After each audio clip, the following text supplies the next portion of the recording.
Oh, goddamn. It's onion nuggets, baby. Oh, What's yeah. up, you goddamn sons of bitches? It's time for all your nuggets. With Damn. all TJ and Scorty. How you doing, y'all? Yeah. Time to have a hoedown. I don't need this shit. I got my drink. You guys should be excited because, you know, you guys have memed about me shitting my pants, shitting my britches for a while now. Tonight, there's a pretty good chance it actually happens because I've had diarrhea for days. And to celebrate the right wing's collective shit fit, tonight I will be drinking Bud Light. I'm going to be drinking Bud Light until it starts to taste good. Got a 12-pack. I'm figuring by the 11th one should start to taste all right. None of them will taste good, but you can keep on drinking. Dude, I saw a video. Somebody bought what had to have been like $8,000 worth of Bud Light and then crushed it with a fucking steamroller. Oh, we got it. We got that. Oh, yeah. Just like, man, wow. Way to show them. You know what I mean? Yeah, dude, please come by like a bunch of our patronages to show us like, look, here's a piece of paper of my receipt. I'm burning it. Oh, you got us, man. You got me. I can hear teacher laugh about being I'm gonna make 200 accounts and join the Patreon and then never log into any of them. Oh no! Don't do it. You know what? Chelsea brought me this water. Like I'm gonna drink that shit. Tonight is Bud Light night. It's basically water fucking anyway. I don't need no damn water. Water, dude. Bud Light sucks. I don't need no fucking water. I got Bud Light. That's basically water to begin with. Yeah, I mean it is basically the same difference. I demand a refund on behalf of us. Fuck you. You ain't getting no refund for shit. Get out of here. Get out of here with that bullshit. Look, no, the sign clearly says no refunds. See the sign right here? Or it's somewhere. Caveat emptor. Man, I mean, if you drink Bud Light, I mean, well, I guess a lot of people don't anymore now. But if you drink these light beers or whatever the fuck, like you just don't like beer. Because like I don't know, man. Like there's a lot of beer snobbery that goes on. Like a Bud Light. I'm a beer Bud snob Light for with sure. Like you get here's when Bud Light is good. If you're having a fucking barbecue or something, you're outside, it's kind of a muggy hot day, you know what I mean? You crack an ice cold Bud Light and you drink about 6 of them. You can have a good time on some Bud Light. There's nothing wrong with having it. I would never put it up against like a real beer or anything, but always brewed using the choicest hops, best barley malt, and rice. Yeah, there's rice up in this motherfucker. Rice beer, yeah. Okay. You know when else Bud Light is good? If you go to fucking Applebee's for their fucking happy hour. And you get like some cheese sticks and some chicken wings and their big tall Bud Light. Knock it down with that. It's good shit, man. You got fucking. Look, well, the reason I say you probably don't like beer is because like anyone who says it tastes nasty or anything is a liar because it basically has no flavor. I mean, it's got the most like muted beerish kind of flavor, beer-esque. Yeah, it's like the faintest hint of beer flavor is there, but like it's faint. It basically tastes like I'm drinking carbonated water. I don't know how much alcohol there is in this. I don't even know if I could get drunk on this shit. I think Paul might have just proven once and for all he's the most real American on the show. He's like, you go down to the Applebee's, you get yourself some mozzarella sticks, and you load up on some Bud Lights. And I'm like, you know what? I know Paul's done that for a fucking fact. I know my snobbish ass would be like, Applebee's, Bud Light. I mean, it's been years since I've done it, but thinking about it kind of makes me want to go down there for happy hour, just, you know, for good old time's sake. I've definitely seen people get drunk at the Applebee's. I've done it at least once or twice myself. Drunk at remember that time you were drunk at the Applebee's and the women kept showing you their tits and all that? That was a crazy time. Crazy time at that there Applebee's. I swear it happened. Oh yeah. So yeah, I'll be drinking this stupid Bud Light all night. I don't know. I don't know if I'll be able to get through the whole 12-pack, but I'm gonna give it my all. I'm gonna give it the old college try. I mean, dude, you can get drunk off a Bud Light. Trust me. Like, you get about 4 or 5 beers in, you're gonna be feeling it, dude. You're gonna be feeling it. Well, that's what I'm hoping.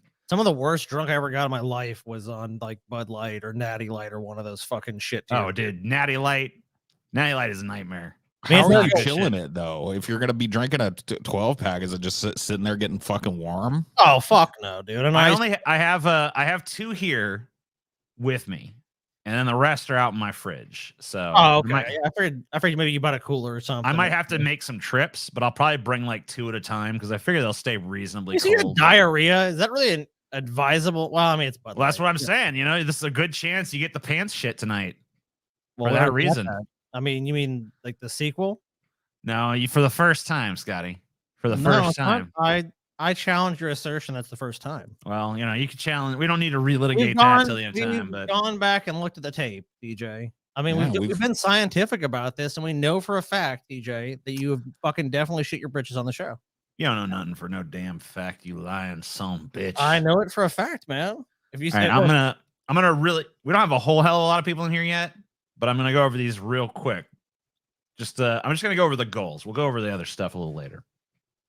Our goals tonight: $200. You got crazy videos. Oh. I've looked at these videos. I can tell you, these are the craziest fucking videos we've ever had in the history of this show by far. Every other time we've said crazy videos, you know, they were crazy. Sure. I don't feel like we false advertised. But now that I've seen these fucking videos, I'm going to tell you right here and right now, the previous videos we've done for crazy videos, they've all been dog shit. These videos are insane. These videos are mad. Don't trust these videos. These videos should be bad. For $400, we're going to look at some of this Bud Light shit that's been going on. This boycott bedlam. We got Matt Walsh. We got Kid Rock. And we got more. We got that video Paul was talking about. The bang, the bang, diggy, diggy, diggy.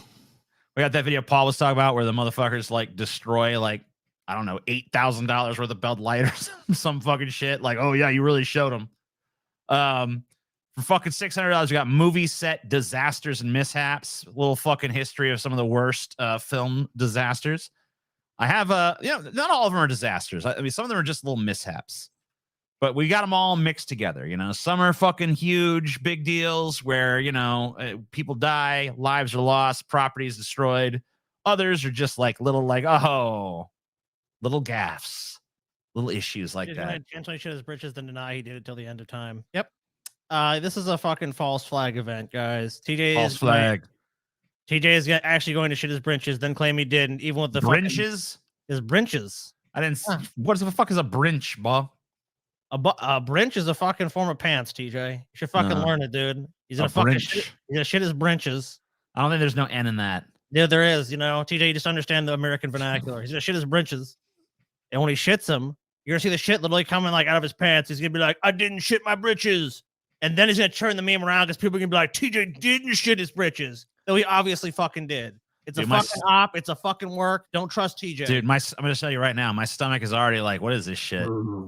My stomach just went like, I don't know what you're drinking, buddy, but you need to stop. But I ain't going to stop, stomach.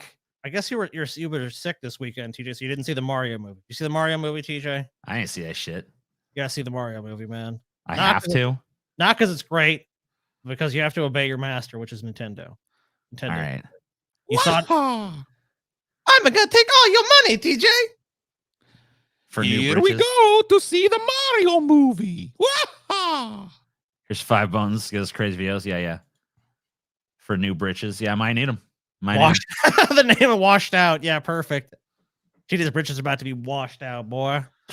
For $800, we got Candy Ass Owens. My new name for her. Candy Ass Owens. Simping hard for Matt Walsh. So we have more Matt Walsh tonight than I care for. But whatever, we are preparing.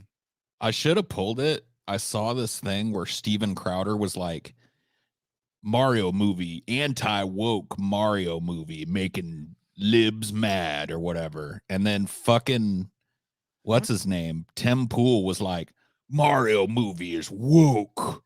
Princess Peach is a girl boss and blah, blah, blah. And I was like, man, these fucking guys they're driving themselves insane with this shit. They are. TJ will give me a swirly. No, I'm not giving you a swirly, bro. I don't do that no more. I'll give you a swirly. I was late one today. Here to pay the fine. I was busy shooting rats that were in my chicken coop.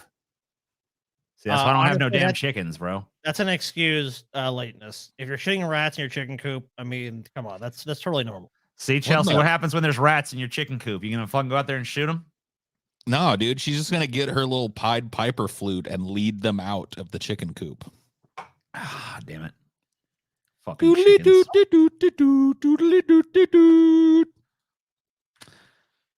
All right. Here's a shocking bit of news for you Man, do we gotta cover this shit every fucking show, man? Everybody knows. Everybody's broke. Everybody knows. It's just fucking like I hate that the fucking news people are fucking like covering this like they're helping or whatever the fuck. Look, it's like, you're not helping. We're drawing attention to the problem. You know what the mainstream media does with financial calamity for the average American? It's like they can give you the diagnosis, like you got cancer, and you go, "Oh, what do I do next, doctor?" And it's like nothing. It's like, "Oh, wait, but nothing. Sorry, we can't do anything for you. We can tell you what's wrong with you. We can tell you that a lot of you are sick, and a lot of you need help. Well, can I be helped? Nah, sorry, nothing we can do for you about that. We can tell you there's a problem though." So that's the first statistic. 70% of Americans are feeling financially stressed. No surprise. I'm surprised if that's an accurate figure that it's that low. And with inflation stubbornly high, 58% of Americans say they're living paycheck to paycheck. So and also, this should be news to no one. Still a majority of people living. You know what they want to do in Louisiana, man? You know what they want to do? The governor here, man. This is some crazy legislation for Louisiana. They want to raise the minimum wage. And then, of course, a bunch of Republicans are like, this is talking for state workers. They're like, what about the budget? The budget.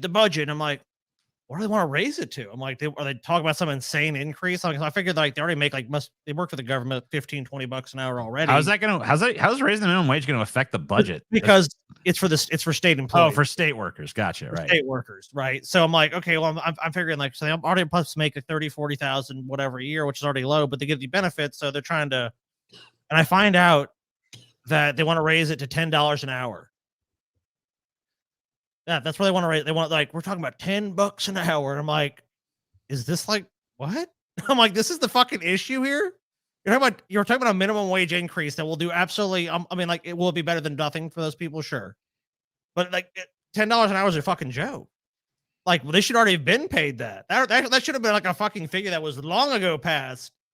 It just blows what's going to happen with the state budget, though, Scott?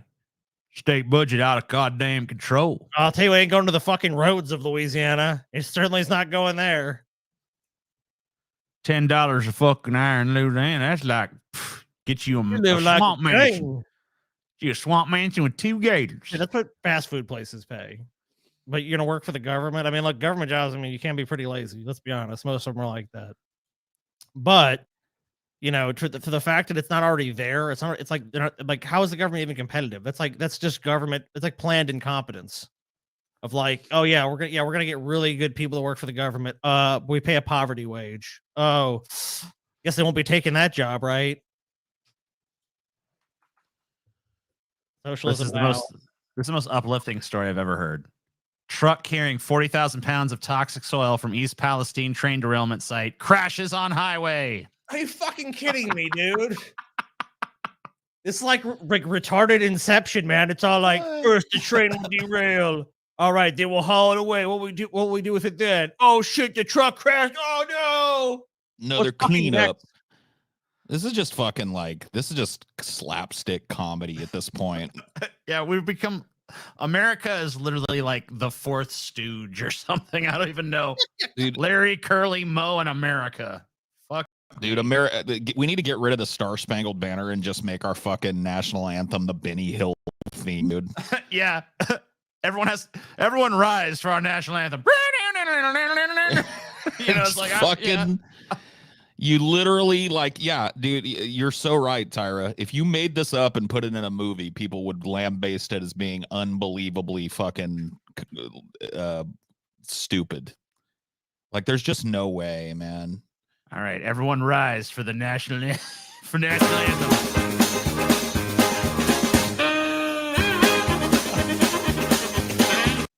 How long do we play it is the question, because it just loops eternally if you want it to. It does. It's the song that never ends. So, like, How long is like before a baseball game or something, you know? When they start to play it, like how long do we keep it going and make people stand there and just contemplate their national They put an shame? implant in every American's ears. They just hear this like at a low level, the Benny Hill music. Every time they think about making a decision that affects America, they just hear the music and they're like, oh yeah, it's America. That's where we live.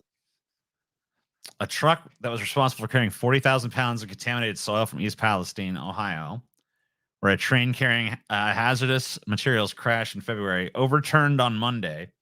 The Ohio Environmental Protection Agency said that roughly half of the soil that was on the truck ended up spilling along the highway. The tractor trailer, which had an open top, was traveling north along SR 165 on Monday when the accident occurred sometime. Wait a minute. Wait a minute. Mm-hmm. Hold up. Did you just say open top? Yeah. So this hazardous material was being transported in like an open air container.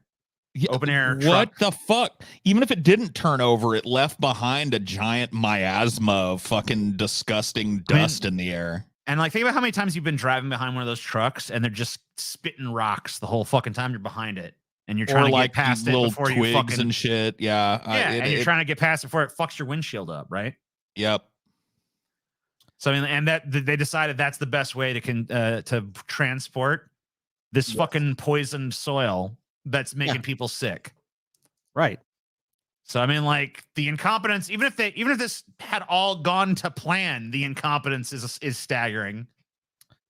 If it had gone according to plan, none of this would have happened to begin with, because when people wanted to strike, our president would have said, you know what, they're right. The conditions are not right. The conditions suck, and they should be able to collectively bargain. You know, we would have not deregulated an industry and just said, hey, laissez-faire capitalism worked out real well 100 years ago. Let's try that again. Let's just, you know what?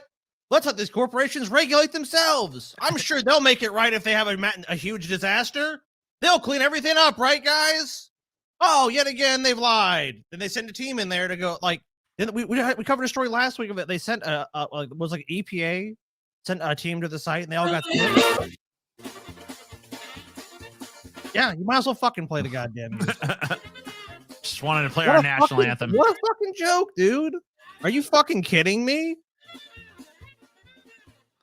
I'm not kidding you. What a preventable disaster all of this has been to begin with. And it's like, oh, let's just turn East Palestine into a new fucking super fun site. Good job.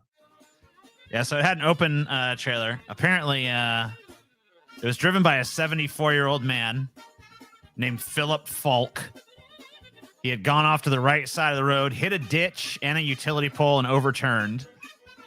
When officers arrived at the scene, they found the truck on its side on the right side of the road. About half of the soil on board, about 20,000 pounds, ended up spilling out of the truck, prompting responses from local fire departments and Ohio EPA, which said the spill was contained and is not a threat to nearby waterways. Yes, of course. Falk was cited for operating a vehicle without reasonable control. China, now's the time. We're ripe for a fucking cultural takeover. Now's the time. You got time to make your Blade Runner move, China. Come on.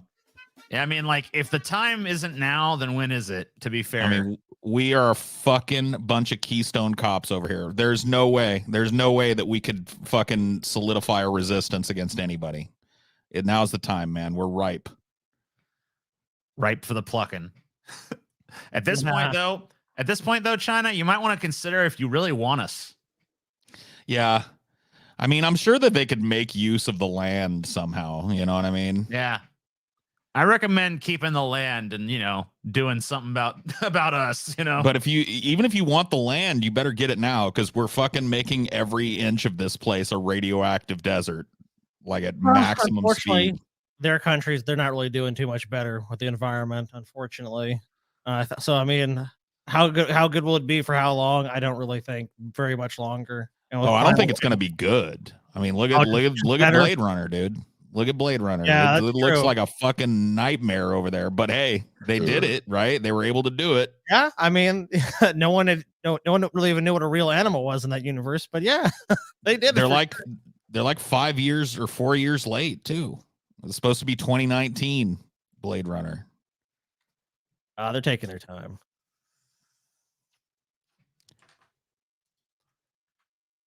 Florida GOP lawmaker calls transgender speakers demons and imps. Apologizes. No, why apologize? Why apologize? If that's how you really feel, that you should just call it like you see it. Your shitty apology you did afterwards. I mean, come on. No one believes you sincerely apologized if you said that they're a bunch of demons and imps. If you feel What's that way, going on down at Tallahassee? Republican member of the Florida House of Representatives called transgender Floridians demons and imps and compared them to mutants from another planet during committee hearing on Monday. Mutants from another planet. That doesn't make a whole lot of sense. Like a mutant is us, but changed in some strange way. Like, why would they be from another planet? Yeah, they could just be from, I mean, either make them mutants or make them from another planet. Both is very redundant. Aliens from another planet would have worked. During a debate over a bill that would prevent people from using bathrooms designated for the opposite sex, Rep. Webster Barnaby from Deltona lashed out against several transgender Floridians who spoke out. The Lord rebuke you, Satan, and all your demons and all your imps who come parade before us. That's right. I called you demons and imps who come and parade before us and pretend that you are part of this world. Dude, I know this is going to sound hyperbolic and shit, but I feel this way increasingly. I feel like we're just like mere days or weeks away from one of these southern states just like rounding up trans people and disappearing them, you know? Yeah. Like it's starting to get wacky out there. It's a wacky time.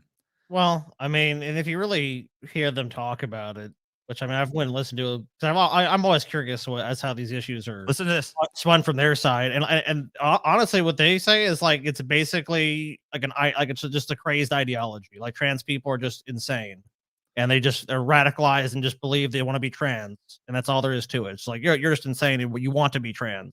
Look how fucking stupid this guy is too. I'm looking at Society today, and it's like watching an X-Men movie. When you watch the X-Men movies or Marvel comics, it's like we have mutants living among us on planet Earth. Dude, if trans people could These shoot fucking- laser beams out of their eyes and have mutant Yeah, you healing better watch factors, out. these motherfuckers would not fuck with them, if only. And not only that, but like he realizes the X-Men are like the good guys, right? You've literally cast yourself into the role of that like stodgy senator who gets turned into goo. Yeah, is this guy trying to like what are the things that hunt down the mutants, like the Sentinels or something? Yeah, it's like that's why I'm Yeah, sponsoring the I new love 'em. Sentinel initiative. You're right. It's We're like, gonna get robots to go kill them trans folk because they're demon mutant imps from fucking the X-Men universe. all society's problems now, according to the right wing in our countries, has somehow it just leads back to trans people. I don't know how. He's gonna follow It all does.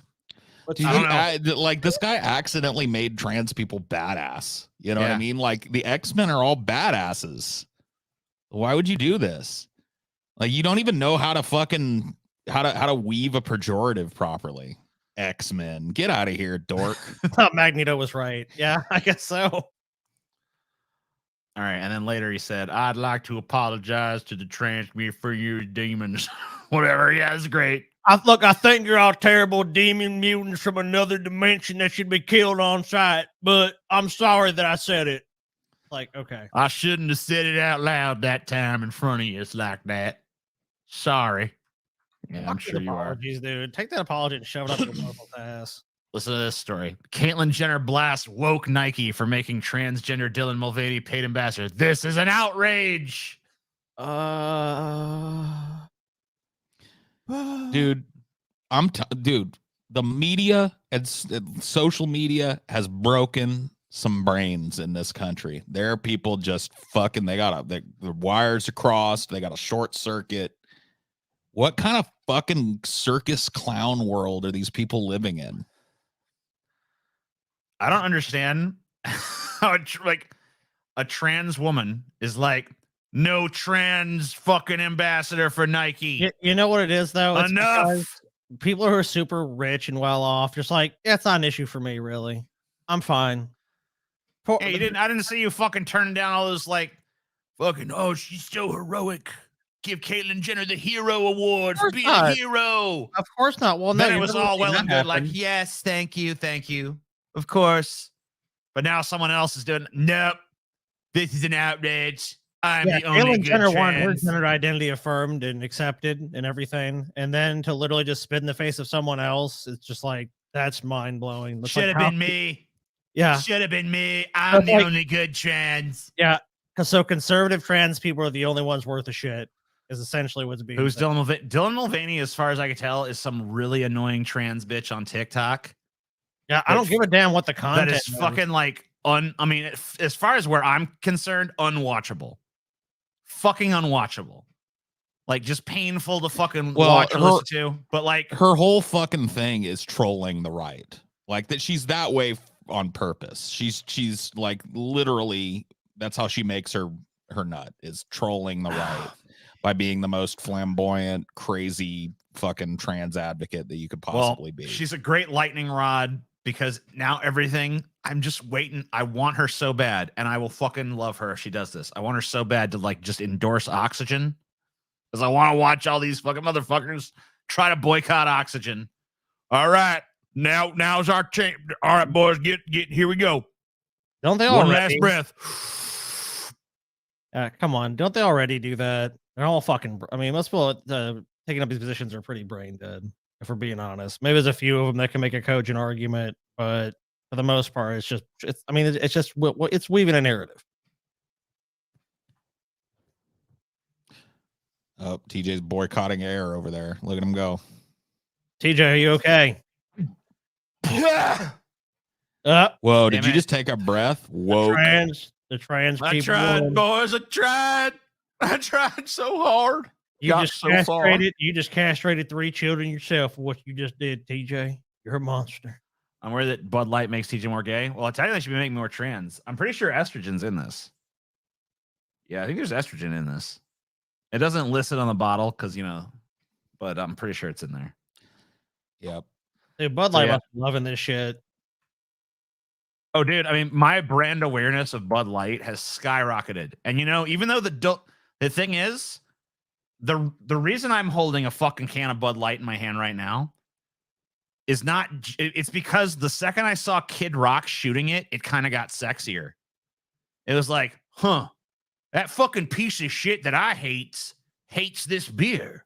Yeah, you just proved why it invalidates any. I kind of want that beer now. any supposed boycott by people on the right. Let's be honest. Number one is toothless.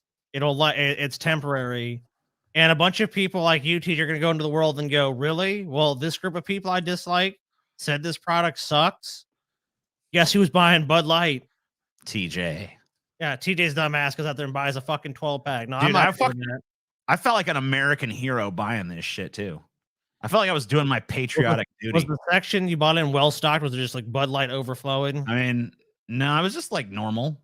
It looked like normal. I walked in there, I fucking grabbed Bud Light, and I could have gone to one of the self checkouts and shit, but I didn't want to do that shit.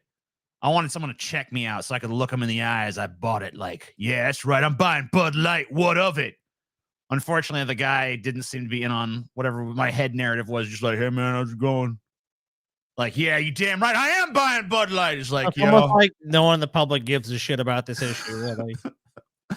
I heard some report that's like sales were down 30% or something. So I don't know, but I doubt long run that's going to matter. Already down 30%. That's crazy. It's crazy that somehow they have sales figures. Oh, already down 30%. Sounds like bullshit. I don't know if that. Like I said, it's just something I fucking ran across. Okay, so let's think about this. You know these beer companies make deals with like stadiums and event places where like they have to sell their product. There's a contract. There's people like, I'll put it on my tour rider. We won't have it. It's like, dude, these products are not going anywhere. Bud Light's not going to vanish tomorrow because some people are mad at it. I'm going to show you guys the most beautiful picture ever. I present to you Kid Rock drinking a Bud Light and hanging out with a drag queen.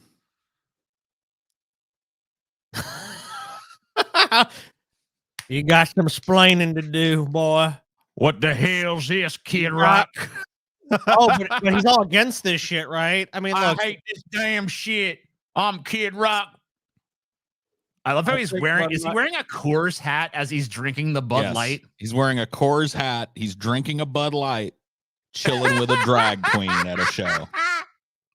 All right, but he's got such a big problem with this, right? He's not just got like some being performative. splaining to do. Not just some performative thing to his audience, right? He actually believes all these things. Yet he's standing right. Oh, I guess he doesn't really have a problem with it, does he? Oh, you know what, guys? We'll have plenty of time to talk about this in a minute because this is a whole ass section later on the show. Fair enough. But yeah, we'll watch the. We'll definitely want to take another look at that picture after we watch him shoot the buds. I'll keep it on hand here. All right, perfect. So Ukraine war leak shows Western special forces on the ground. What? So let's take a look at this. I mean, of course, this is should be a shock to nobody. So the UK is among a number of countries with military special forces operating inside Ukraine, according to one of dozens of documents leaked online. It confirms what has been the subject of speculation for over a year. The leaked files, some marked top secret, paint a detailed picture of the war in Ukraine, including sensitive details from Ukraine's preparations for a spring counteroffensive. The U.S. government says it is investigating the source of the leak. According to the document dated 23rd of March, the UK has the largest contingent of special forces in Ukraine, 50, followed by fellow NATO states, Latvia, France, and the U.S., and the Netherlands, which have 50, 17, 15, 14, and 1, oh my God, respectively. Oh my God. Oh, this is brilliant. Yeah. Oh, this is brilliant. Chat, Subbed Hunter, you're brilliant. Why did I not think of this? It's so brilliant. Oh my God, we need trans people in gun ads, dude. Dude. Oh, we're boycotting guns. See that? Well, that will never happen. Well, what they'll do instead is say ban trans people from buying guns. There's no way they're going to give up guns. Who do I like more, Musk or Putin? I actually simp for the what's that thing that fucking Gohan and Goku or whatever, Trunks, they do it together and they meld into one. Dude, Muskutin, dude. Yeah. I simp for Muskutin. You know when they turn into like Vegito or whatever the fuck? Vegito, yeah. I can't remember what they, they do the like the and then they touch their fingers together. Dance. Yeah. The fusion. Yeah. The fusion of Musk and Putin, dude. Muskutin. Put them in one. Put them in one thing. Vegito, dude. That's a great fucking meme. Vegeta. Isn't Vegito a thing? Vegito is a thing. Vegito. Oh, so like Goku and Vegeta melding? Yeah, I think that's Vegito. Yeah. Is it Vegito? I'm pretty sure, dude. I'm pretty sure Vegito is a thing. I don't know. I stopped watching DBZ around I don't know. I got to the end of the Cell saga and I was kind of like, all right, I'm good. Yeah, I've seen some of the Cell. I've seen the Frieza, Cell, and Boo saga. That's probably I don't know. I couldn't get into the Boo shit. I was like, this male soap opera has run its course for me. Dude, here it is. Here it is. You got Vegito. I think it's Vegito. Show me Vegito. Right there. It's Vegito. Oh, shit. Also known as Vigorot in the Viz English manga, is a resulting fusion between Goku and Vegeta by the use of the Potara earrings. Dude, Vegito is fucking cool. Vegito. Yeah, dude, look at him. Look at him. He does look pretty fucking badass. Not gonna lie. Yeah. Why would you do this? Why are the pictures like this? I don't know. That's fucking man. Some of these sites use some fucking dog shit ass gallery features. I mean, it's like old Web 1.0 shit that's never been fixed. There's Vegito, then Gogeta, which is the reverse. Yeah, that looks like Goku. So it doesn't look too much different. Goku with black hair, though. Yeah, sure. Doesn't Goku already have black hair? Definitely got the Vegeta hair. Well, yeah, he's got black hair when he's not Super Saiyan, but he's got the Vegeta hair is what I meant. Yeah. Oh, okay. I get it. Yeah. I mean, you could definitely. He's got way more Vegeta in his eyes and expression and shit. But yeah, dude, can the fusion of Vegito and Gogeta or Goku, can it go Super Saiyan? That's what I want to know. I mean, I'm sure it can. That has to be fucking crazy. Is there a Super Saiyan Vegito? Oh my god, man! Quit trying to distract from Dragon Ball Z. Important news of the day, Paul. Come on, you and your Dragon Ball Z nonsense. We're trying to talk about the important news of the world. Headlines. More headlines. This one's actually. Oh my god! Yes, it can go Super Saiyan. Oh my god! I gotta get back into this shit, man. You want to go rewatch DBZ? Yeah, I want to get back into DBZ, man. This shit looks fucking awesome. I think they have the abridged series you can watch too, so you don't have to necessarily watch like 50 episodes on Snake Way and shit. Isn't like Dragon Ball? Isn't Dragon Ball Super supposed to be a more streamlined version of the story or whatever the fuck? Or am I thinking of something else? I'm not sure. No, I'm gonna look into this shit because, man, I'm now that I know that this is a thing, I'm hungering for some fucking Dragon Balls. 78-year-old woman with 2 prior bank robbery convictions arrested after Missouri. You know what? Let her go. Let her go. Dude, let ballsy grandma go. Let her go. She didn't look. She got caught. No harm, no foul. A reasonable country would look at a 78-year-old woman doing bank heists and be like, you know what? Good for you, Granny. Good for you. Like, come on. Like, we should. I mean, how many 78-year-olds are still fucking robbing banks? That's pretty impressive. Hardly. And dude. Instead of fucking being proud of this woman, we're gonna fucking throw the book at her. She's 78 years old. Well, I mean, they didn't say what's gonna happen to her. So she handed him a note that read in part, "Thank you. Sorry, I didn't mean to scare you." Aw. Let this sweet old lady go. Like so the what? Way anyone's ever tried to rob that bank, I bet. She robs a bank or two. Who fucking gives a shit? The bank's money is insured, is it not? It is. Yeah. 78-year-old woman has the feist in her to rob a bank. I think we should be proud. Well, it sounds like she failed. She failed. So, I mean, yeah. So I mean, even no harm, no foul. All's well that ends well. Have you read her name yet? What is her name? Bonnie Gooch. Don't be so immature, all right? Yeah. Don't make fun of this. Don't make fun of this poor old grandma's name. Leave her alone. Chris Christie drops the hammer on Trump's 2024 trend. Only Republican Biden can beat. Dude, I don't know. I don't fucking quite give him the reverse Oracle status I give Tim Pool, but pretty much anything that's said by Chris Christie kind of loses credibility in my mind. It's the same guy that couldn't beat Trump, so there's definitely sour grapes. Well, not only that, but like, I mean, like this dude's like, after like some initial political success has pretty much been like a, all around failure for like a while now. I mean, like Chris Christie has not been, I really don't even understand why he's still a politician on the national stage at this point. He's a pundit now. It's just because he put himself in pundit mode and now he gets to fucking go around acting like he knows what he's talking about, even though he fucking goddamn doesn't. Isn't that most pundits though? Yeah. I mean, perfect racket for him then. You have no opponents. Okay, I mean, basically it's Nikki Haley and you know what? I was gonna ask because of the picture. Has Chris Christie lost a little weight? No, he hasn't. No, he has not. He's maintained. If anything, he's put on a few. Remember when Baba Waba fucking Baba Waba, when she fucking just like outright asked him like, "Why are you so fat for? Why are you such a fat fuck?" You tubby.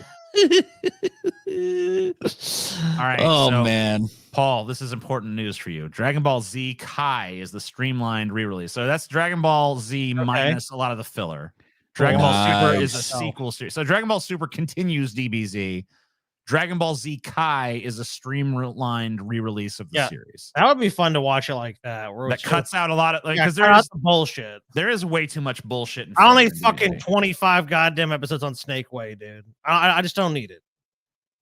Yeah, fucking Goku running around on the rainbow for like 20 episodes.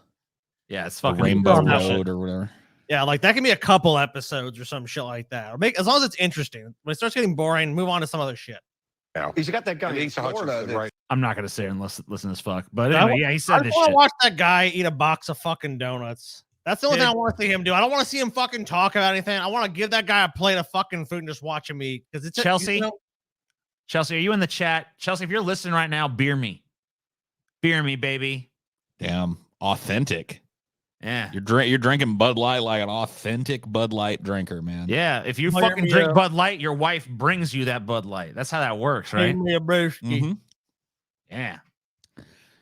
Chelsea, don't if you taste listen, as good. beer me. It don't taste as good if you fucking go get it yourself.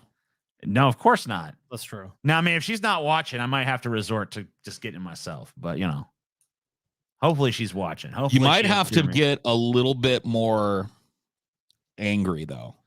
Yeah, I mean, I'm Like- sure as the Bud Light starts to course more and more through my veins, I'm sure the anger level will rise.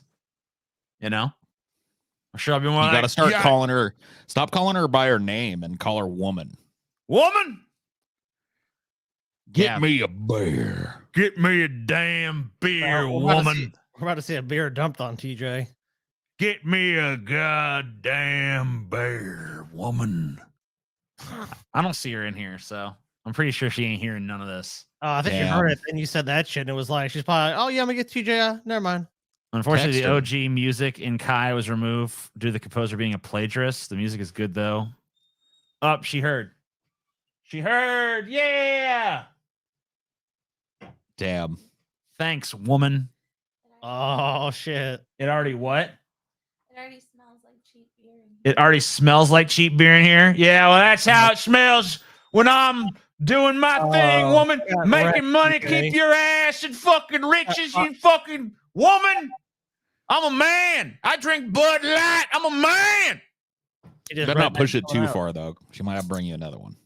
Nah, it's okay. She knows that I'm mostly speaking in jest, so it's fine. Hope There's so. only a kernel of truth in there. Dude, for your sake, TJ, I hope so. Mm. Man, that looks like it's going down pretty smooth. You know, I gotta say, the more I'm drinking this Bud Light, the more I'm kind of like, I like how light it is. no, And that's how the thing smooth about and Bud. shit. Dude, Yeah. Bud Light. The more you drink, the better it is. I thought I was gonna have to drink like 11 of these before they started being kind of good. But Nah. honestly, third one in, pretty fucking good. No, the Bud Light hits its peak around beer 3 or 4. You get your fourth Bud Light cracked, and man, dude, that's like it's heaven in a can, right? You there, know man. what? I'm gonna say it now. I'm a Bud Light drinker now. Fucking Dylan Mulvaney and Kid Rock conspired to convince me. Fucking Bud Light. pathetic, TJ. Are you fucking kidding me? Fuck you, Scotty. Fucking highfalutin Fuck- son of a bitch. fuck you, Scotty, for actually having decent taste. Kai sucks. Sends a bunch of stuff. Remastering is ugly. Shut up. No one cares about your damn opinion. All right, I guess I care a little. I don't care about- I probably look. I'm gonna give it a shot. If I don't like it, if I agree with you, then I'm like, hey, I agree with that random dude from the internet. He was right about that, and that's it. If not, I'm gonna watch it and be like, that guy was a fucking moron. This is great. There you go. Republicans' latest idea to tackle the fentanyl crisis: bomb Mexico. There you go. Problem solved. Problem solved. Problem solved. Problem solved. All right. How's that gonna solve it? If you got a problem, yo, I solve it. Bomb Mexico while my DJ revolve it. Ice, ice, I mean, baby. if they can tell me how it solves it, Hell you know, yeah. maybe I'll consider it. But I just don't. I don't see it. Dude, I know it's a horrible fucking like war is horrible, but the thought of us bombing Mexico just makes me fucking laugh, dude. Bomb Mexico. Oh Just my like- god. They're like, Oh no, senor. Run for the hills. Ay, Dios mío, they are bombing.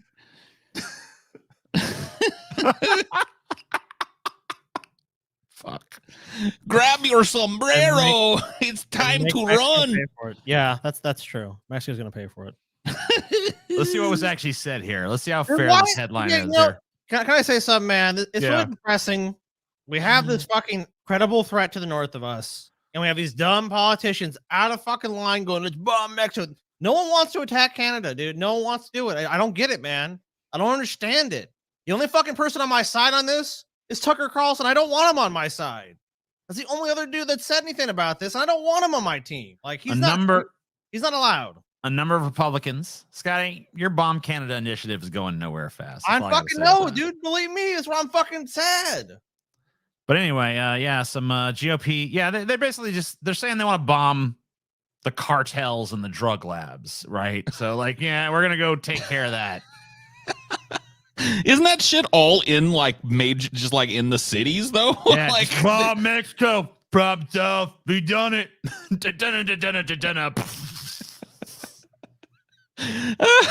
Some fucking dead mariachis on the street, fucking that dramatic war music. You know that moment? Remember that moment after like a fucking bomb goes off in a movie and everything has that like surreal, like muted quality where they're playing that screechy, like, yeah, like your ears are ringing. Yeah, but just that with like muted mariachi music and a bunch of dead fuckers in sombreros laying in the street.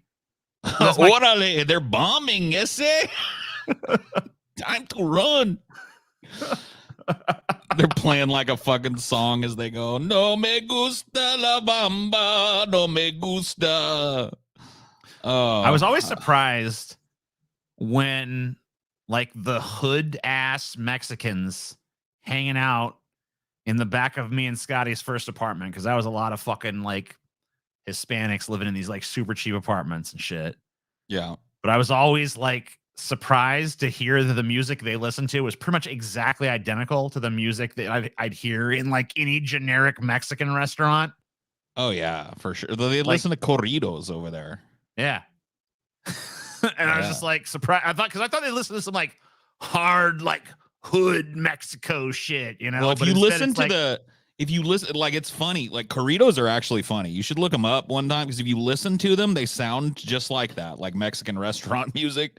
But the lyrics are like, chop off your head and your hands if you look at me wrong. You know what I mean? Like, it's all like, that's great.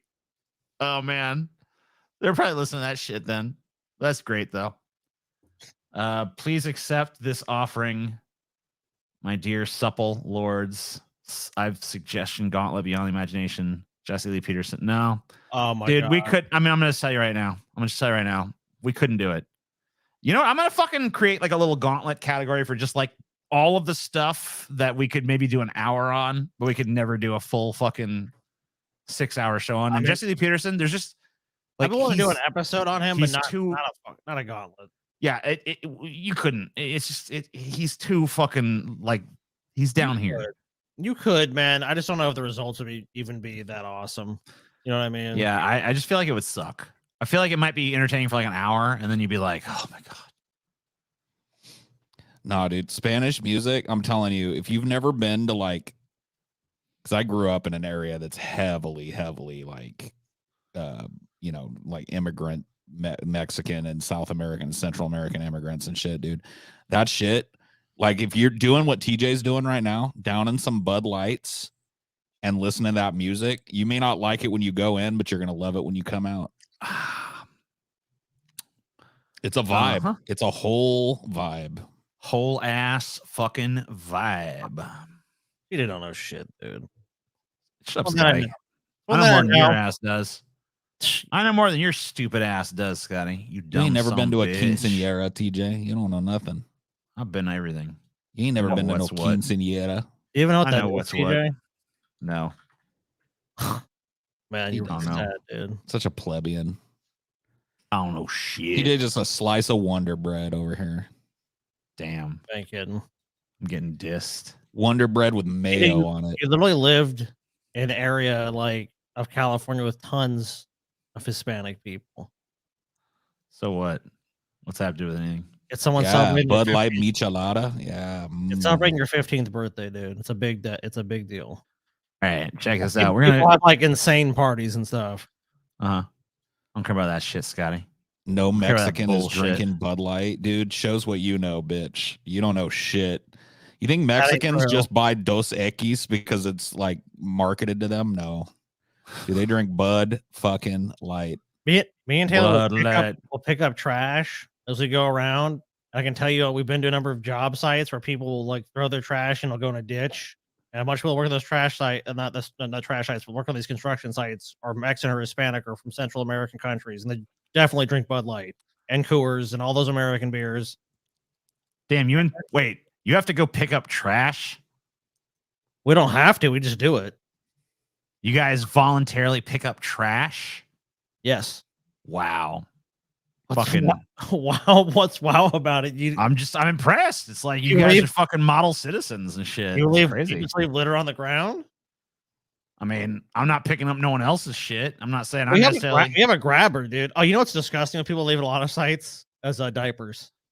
Oh yeah, that's fucking gross. It's like, why would you leave a fucking diaper, dude? I don't pick those up unless I have a grabber, though. I'm not touching some other person's fucking diaper. I'm not doing that.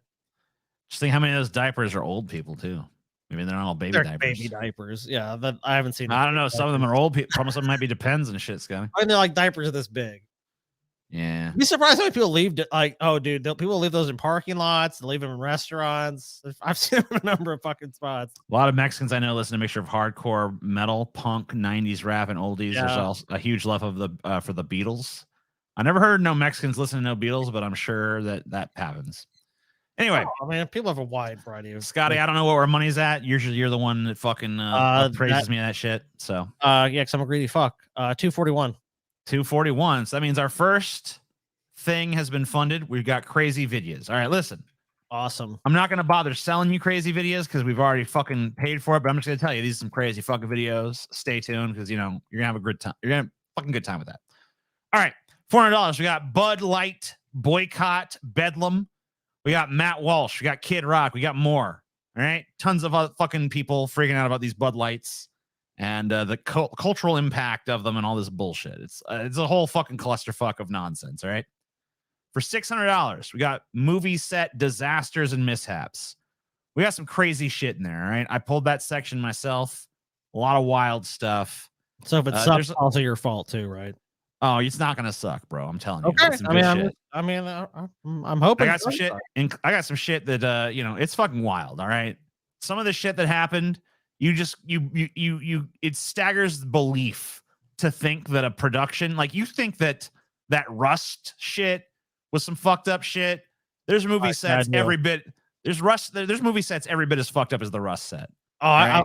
I probably know some of the things because I've actually had episodes where I flirted with making that as a Deep Fat Fried episode. So I've kind of looked into this. Oh no, yeah, you're 100% correct. Alex Jones Gauntlet. I mean, that is a distinct possibility for sure. Yeah, I mean, I think it'd be a safe bet at some point. Listen, for $800, we got Candace Owens or Candy Ass Owens. Candy Ass Owens. She's simping hard for Matt Walsh. Look, Matt Walsh is in two places here. You got Matt Walsh at 400, we got Matt Walsh at 800. It's because we're trying to get used to Matt Walsh because coming up on the fucking 28th of this month, we got the Matt Walsh Gauntlet. Patrons only. 6 hours of Matt fucking goddamn Walsh. I'm going to tell you this right now. We think it's going to be the worst one. But you can judge for yourself because you can watch our old gauntlets as well. The Conspiracy Gauntlet, the Religious Huckster Gauntlet, the Andrew Tate Gauntlet, the Jordan Peterson Gauntlet. All that is available on our Patreon as our archives of every single episode of this very show that you're watching right now. If you're not a patron, I think tomorrow we have coming out a preview of our hell yeah. Gauntlet. So yeah, so check that out. Even if you're a damn disgusting dirty pleb. And see what you missed. And that Conspiracy Gauntlet was fucking great. That was the best one for me as a gauntlet maker. I don't know because it wasn't a suffery gauntlet. The Matt Walsh one's gonna be a fucking suffery gauntlet for sure. I don't know. I kind of still love the Ben Shapiro. I mean, even though I hate Ben Shapiro, I think ragging on Ben Shapiro is pretty enjoyable. Well, I'm sure we'll get around to doing Ben Shapiro too. I'm not even advocating that happens anytime soon, but I think that might have been our best gauntlet. So for $1,000. We got best movie franchises tournament bracket. Okay. So this is, we're going to pit different movie franchises against each other. Not just films, but entire ass franchises. And then after the regular show tonight, we're going to be watching on Sloppy Seconds. We're going to be doing Saturday morning cartoons of the 80s and 90s. We're going to do a tier list of those. And you said most of them, so it's not a tier list. We're going to be like, this is from... and because it covers 80s and 90s, it should cover all of our childhoods, even though there's like a little bit of an age gap between the three of us. Everyone's childhood should be covered because of the decade coverage there. Dude, I fucking fully feel like that's gonna be the most contentious thing we do today. Matt Walsh should be redacted for all of the genocidal rhetoric spread. I mean, we can't say what shouldn't happen. Do not endorse such things personally. Put this in the Manatee interview GoFundMe. Oh, okay. This person's referring to, we saw, if you go to Brett Keen's Patreon, that for $1,000, Brett will meet you at in a public location near him at a restaurant, and you can film him. So, Amazing. For $1,000. So yeah, I mean, I'd love to do it at some point. Obviously, probably closer to when we're actually gonna get to do that gauntlet. But yeah, it's something I think we definitely consider. So 2 things I want you guys to know about before we move on is 1, to subscribe to our Onion Nuggets channel. That's down below. That's where we post terrible. We post clips from these streams we do here. Awful clips. Terrible. Why don't the clips go on this channel as well? We actually are going to put some of the clips out. But it's not because we really want to put them out. It's just that we can't monetize them. So we're like, screw it. We'll just because this channel, unfortunately, YouTube decided that no matter how innocent or how much it corresponds to their standards, no fucking monetization on this channel because they're just fucking assholes about it. Sorry, but still nice to stream here. So this is our streaming channel, and the other channel is our uploading content to YouTube channel, and it's been doing very well. And we hope that you'll go subscribe to it and click the alert bell and all that good stuff. Just go do it right now. What else? You might as well just do it right this second. Right this second. Stop what you're doing. Go subscribe to the Nuggetz channel. Then the final reason I'm going to give you guys to join our Patreon tonight is because at some point, if we reach 5,000 patrons, we will be doing a 10-hour Brett Keane Manatee Gauntlet. Be watching him for 10 fucking hours of revisiting the manatee, seeing what's going on in his little manatee world. Oh, the humanity. Specialist gauntlet of them all. Who knows what's going to be in store for that one? I'll just all right. Now, on we plow. We thank you guys for anybody who donates and all that stuff. And by the way, don't feel like you have to donate some huge amount. Little amounts are fine too. It all adds up. So a lot of people are like, I just can't afford it. How about 99 cents? Throw us a fucking buck. Mayor says Louisville shooter's rifle will be back on the streets under state law. Well, I mean, like, is it really any different than any other fucking rifle on the streets? Is there any magic to that particular rifle where, like, you think it's going to kill again? I mean, you know what I mean? Like, if rifles are available on the streets, then rifles are available on the streets. What one being used in a crime doesn't give it some, like, mystical air or anything like that. It's not like more likely to be used in crimes than the other fucking rifle. Well, this is why headlines suck, because it's just trying to put a spin on really a story that is not particularly unique, because it says Kentucky law requires officers to send a assault style rifle or anyone used in shooting to state police officials to sell at auction. So it's something they do with all the weapons. I wonder if well, everyone's heard of police auctions. People go and buy a car. Oh, this car was owned by a drug dealer and someone buys it, or they own this or whatever. I mean, I wonder if the rifle is going to be sold as like, hey, this rifle was the rifle that was used in this shooting, or if it's going to be like, just, it's going to be sold as is. If they care that much, won't one of them buy it and just melt it? You know what I mean? Who gives a fuck? But it's not really, I mean, it doesn't really change the system in which it exists under. So, I mean, like, it's feeling weird about one rifle or the other doesn't really make much sense. It's just like magical thinking where, like, this particular rifle has some, like, lingering evil in it. Like, oh, shit.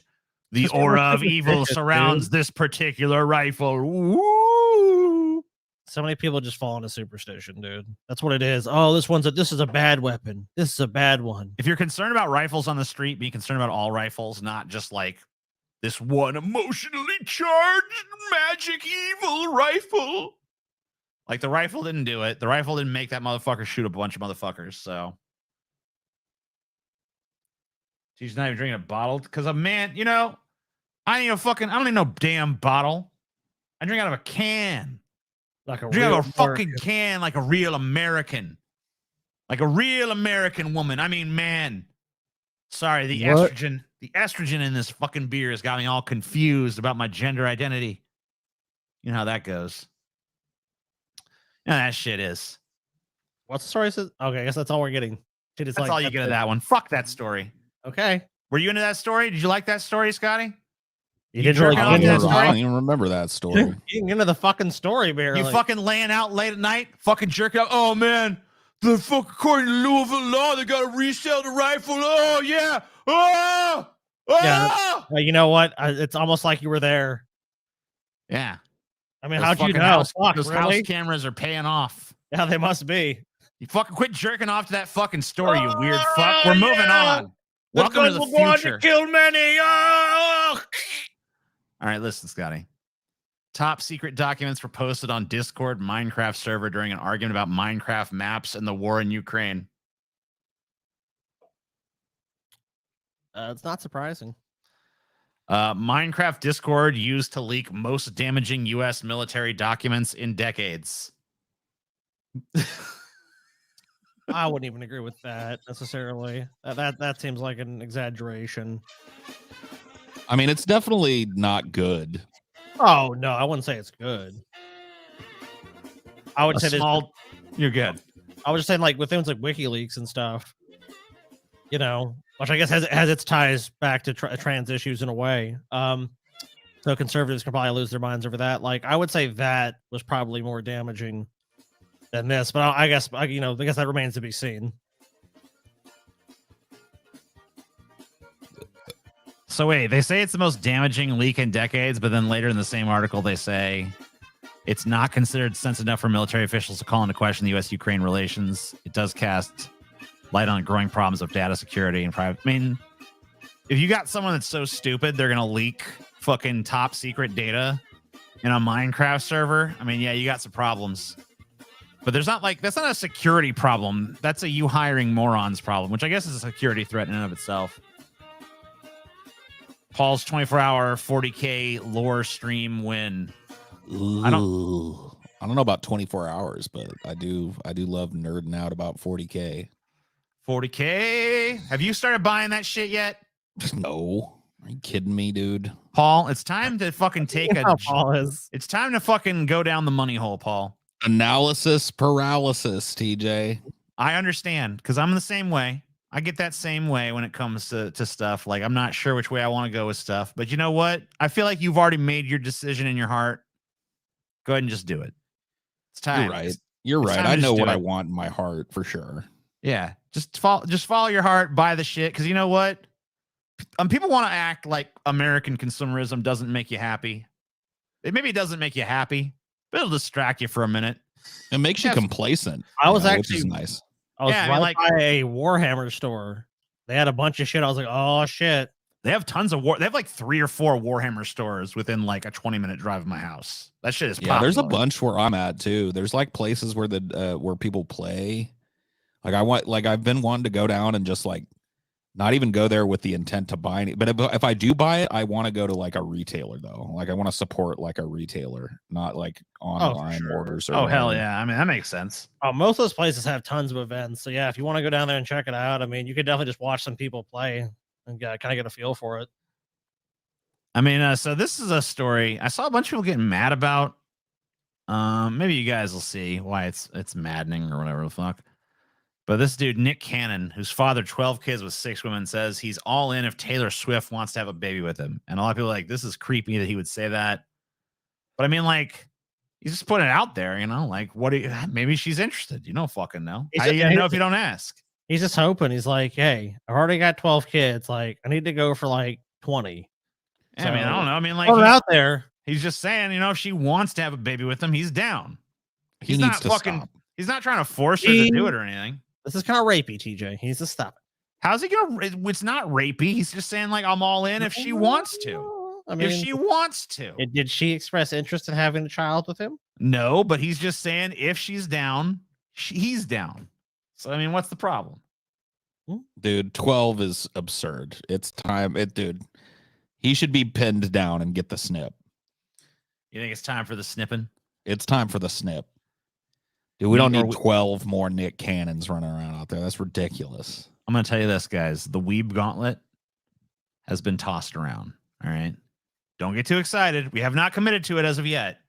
But the Weeb Gauntlet has been tossed around as a fucking suggestion. It's been mulled over extensively. I don't know. I mean, who knows what next month will be? It could be the Weeb Gauntlet next month. We don't know for sure. So, I mean, hey, it could be. If you're excited about that, let us know. In fact, any fucking buddy in this chat who has a gauntlet idea, like always feel free to let us know because like if we start to hear a fever pitch for a particular idea, pretty goddamn compelling to us. but we have not committed to that yet. As of now, the next gauntlet is Matt Walsh.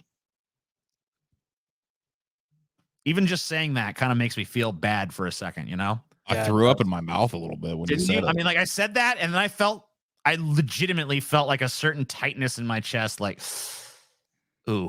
Your palms start to sweat. Your heart starts. What are you doing, T-shirt? There's no sweat on my palms, but it did make me just go, ooh. I think you're looking forward to it. I knew I already predicted you're coming, dude. I'm a weeb, but I try not to be cringe. I already told Scotty. I don't remember if I told Scotty. I might have told Paul too. That if we do the weeb gauntlet, there's going to be a guy in the chat that's like, you know, even speaking as a weeb, a lot of these people are pretty cringe. Trying to separate yourself from your own kind. And part of it is I actually want to interview a weeb, so it'll be easy. I'm sure it'll be easy to find one. Trombone gauntlet. What? Okay. Well, thanks for the suggestion. Nick Cannon says he's all in if Taylor Swift wants to have a baby with him. He said that he and Swift would really understand each other. And he said that his spidey senses were tingling when he heard Swift and Joe Alwyn had split up. I mean, it's probably also the fact that he knows that if this happened, I mean, she's rich, so he wouldn't have to really support the kid. Yeah, I just want me and Taylor Swift to have babies together. That's all. Yeah, that's it. Like, as soon as the baby comes, like, I'm done. Like, I want nothing to do with the kid beyond that. $10 for Weeb Gauntlet. I'm gonna say if he can name all 12 of his kids in rapid succession without pause, then I think he's okay. If it takes a minute, like, and then there's nope, you lost. He'd lose that for sure. Yeah, There's no way. Wet mulch gauntlet. Oh yeah, that's what we're doing. Money for my lords. Money for me lords. Money for me lords. Not just for your lords, but also to get us to the Bud Light Bedlam. Next thing. We might even be there by now. I don't know. Yeah, we're closing on it. We're not too far. Scotty, we're almost there. Unreliable splatter. Vatican exorcist denounced Russell Crowe's Pope's exorcist. Dude, I love fat Russell Crowe, but I gotta say, even this trailer left even me kind of just like, eh. Yeah, it looks dumb. It looks really bad. I'm just fucking flat out sick of these exorcist movies. Like, literally, think about this. There's one good movie about exorcism called The Exorcist that literally came out like, what, 1977, 1978? Something like that. Yeah. There's a couple of other movies that have what are they? Well, exorcism. okay, so maybe Paul, you're more into this subgenre of horror movies than I am. But Well, the one that comes to mind is The Exorcism of Emily Rose. That's not a bad movie. I mean, it's not is that the one? Is that the one that becomes kind of like a trial movie halfway through? Yes. Okay, yeah, I guess that one's okay, It's not bad. but it's not a masterpiece. No. I mean, Shud The movie reviewer Exorcist gauntlet. is definitely the But cream like of the most crop. of these movies, and then for a while after The Exorcism of Emily Rose, they did like The Exorcism of this, The Exorcism of that. It was like there's always like these movies, and now it's another Exorcist movie, fat Russell Crowe doing exorcisms. And it's just like, I don't want this. No one really wants this.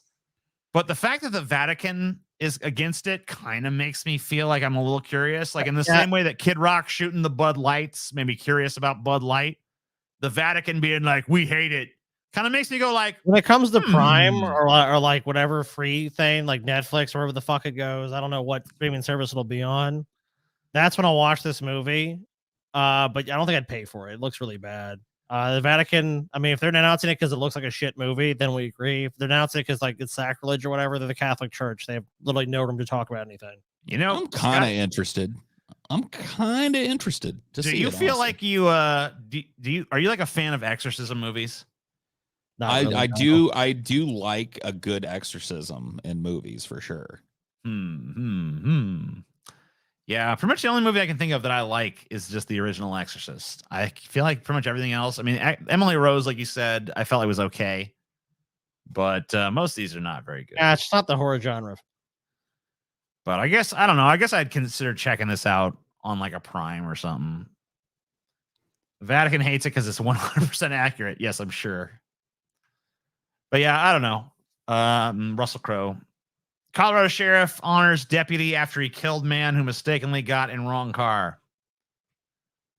One of the deputies in a Colorado sheriff's office was awarded a medal after he fatally shot a man who mistakenly, We actually already covered this story. We did. So whatever. Fuck that. Two Dude, men you know hospitalized. what movie I Yes. was just thinking? You know what movie has an exorcism in it that's pretty good? What? It gets shit on a lot, but I like it. What about Constantine, dude? Dude, I have seen growing love for Constantine in recent years, I have to say. I think Constantine is pretty fucking fun. It ain't the greatest movie ever made, but it's pretty fun. Yeah, edit a fun devil. Dude, I mean, like, I have not seen Constantine since it was out in theaters, and I remember a lot about it. So it's it not must. a bad movie. It's got a Like, good I remember. soundtrack, too. I remember I liked Tilda Swinton in it a lot. I remember she was really fucking cool in that movie. She's almost always good. Yeah, she is. I really love Tilda Swinton, honestly.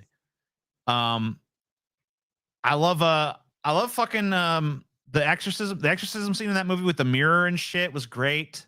The fucking whole subplot, or I guess the main plot actually, with the lance of Longinus or whatever, where they have the spearhead that makes people invincible. That was pretty fucking cool. The fucking scene where the devil, I mean, like, there's just great shit in that movie. So yeah, I have to say, yeah, Constantine is a pretty fucking legit movie. You know, I didn't really think too much of it when I first saw it, but I have to say it's grown in fondness for me over the years.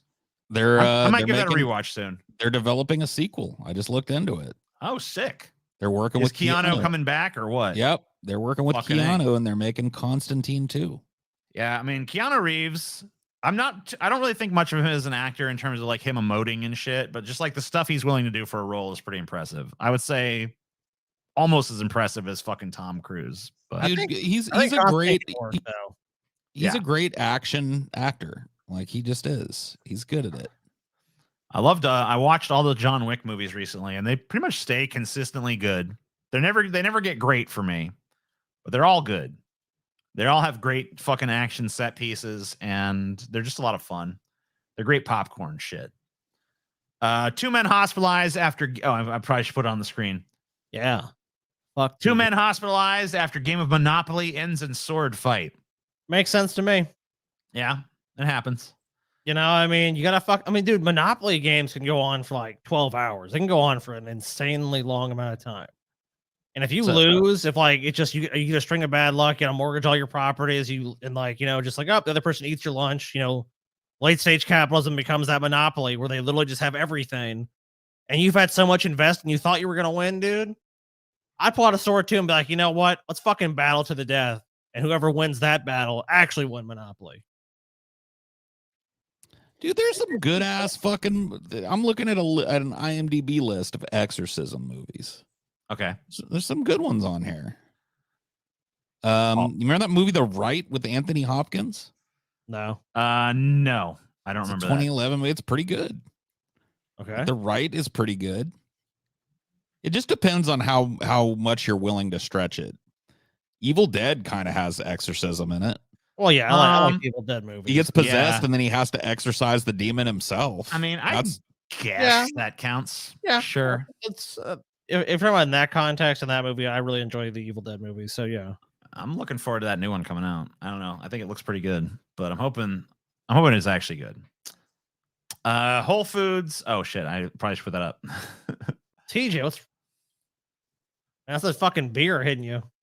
I mean, it's gonna get worse. Whole Foods to close San Francisco flagship store a year after opening. So there you go. Looks terrible city. A terrible city, TJ. I mean, this is just a San Francisco hating article. We hate San Francisco. Boo, boo, boo. Look, I mean, TJ, you put a package down in San Francisco. You know what happens? A bum comes and steals it, and then they do said on top because for the safety of their team members, they're closing it down because people get murdered in there every day.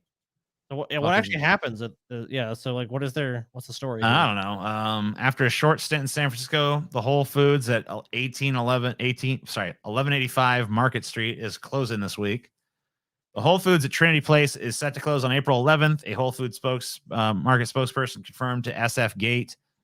To ensure the safety of our team members, we have made the difficult decision to close the Trinity store for the time being. A Whole Foods market spokesperson said in a statement. All team members will be transferred to one of our nearby locations. In the statement, the Whole Foods market spokesperson suggested that the grocery store could reopen in the future. Those specific details were not provided. Last November, it sounds like over expansion, to be honest with you. If they already have a bunch of other locations.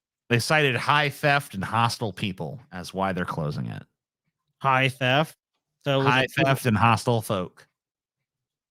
I mean, maybe. I don't know.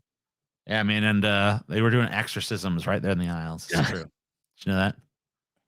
The power of Christ compels you. I mean, I really want to go to Christ San Francisco you. now because I mean, like, I've just heard it's like literally like the worst. Like, just I'm just wondering if it's really that bad. I mean, I really have no idea. I've never been to San Francisco, but I'm assuming at this point, like, I'm gonna step off the plane and be mugged immediately. Illustrated Anne Frank book removed by Florida school. I hate when I bring this book censorship shit up and people act like everything that's being censored is like porn. When there's so many examples of just like innocuous ass books being censored. But they want to act like everything being censored is like some kind of hardcore graphic fucking full-on penetration porn scene. So yeah, this is a graphic novel based on the Diary of Anne Frank. Some leader of a conservative advocacy group challenged it, claiming it minimized the Holocaust. Anne Frank's diary, the graphic adaptation, was removed from a library at Vero Beach High School after a leader of Moms for Liberty in Indian River County raised an objection. The school's principal agreed with the objection, and the book was removed last month. The book at one point shows the protagonist walking in a park, enchanted by female nude statues, and later proposing to a friend that they show, which is in the diary, by the way. Under the school's district's policy, the principal makes the decision on a challenge book. If someone disagrees with the decision to keep the disrupted book on the shelves, it can be appealed to a district-wide committee. The Anne Frank graphic novel has been checked out twice before it was removed. So this book it's only been even checked out twice has been removed because it has some fucking little whiff of sexuality in it, which is, by the way, still in. Like, I read the Diary of Anne Frank in school. That shit is in there. Because I remember reading it and being like, whoa. Accurate reflection of someone's human experience of going right. through basically the Holocaust. It should not be altered. It doesn't make any sense to alter it. It doesn't make any sense to remove the book. The book is being removed for some person's objection of they're offended by the content of the book. We know what they should do. They shouldn't read the book then. That's what they do. I wouldn't even object to having a Bible in a fucking library. I don't care what people read. I don't want to be the arbiter of what information is good and what information is bad. And they shouldn't be either. That sounds like a bunch of communist bullshit to me, Scotty. You know what it's time for? To censor some books. Bud Light number 4, Scotty. Hell yeah. Bud Light number 4? Damn, TJ. Number 4.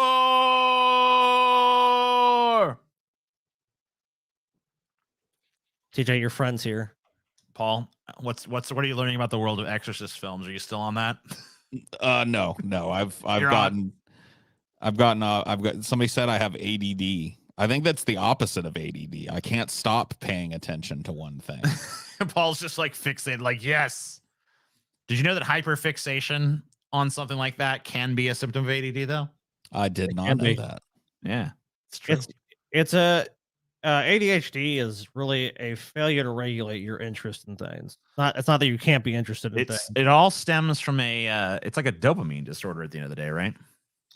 I don't know about that. The understanding of ADHD is continuously changing. There's actually a lot of leading psychiatrists that think that autism and ADHD at least are linked. Cool guy? Never. I've never been a cool guy. Yeah, like nor will I ever be. Are we talking about like this TJ, or there's another TJ we're not aware of? I think he's talking about TJ Hooker. Oh, okay. Yeah, he's pretty cool, dude. I wish we could find a video of TJ Hooker running, dude. Fucking watching what's his name? Fucking run is, dude. Shatner's run is some of the funniest fucking shit you've ever seen, dude. Only exceeded by Steven Seagal's run, to be honest with you. Yeah, Steven Seagal does have a fucking lame run. Steven Seagal's might be lamer. Let's give it a shit. Let's see. I think he runs in this scene. He's got it. You gotta see this run. That's not him. Here's That's TJ the bad Hooker. guy. Here's TJ Hooker. Look at him go. He's trying, man. He's trying. Aw. It's cute. Whatever. Quit hating. Look at him go. He's someone that doesn't like. I feel like he doesn't know what to do with his arms when he's running. And look at his little legs twiddling. Aw, it's cute.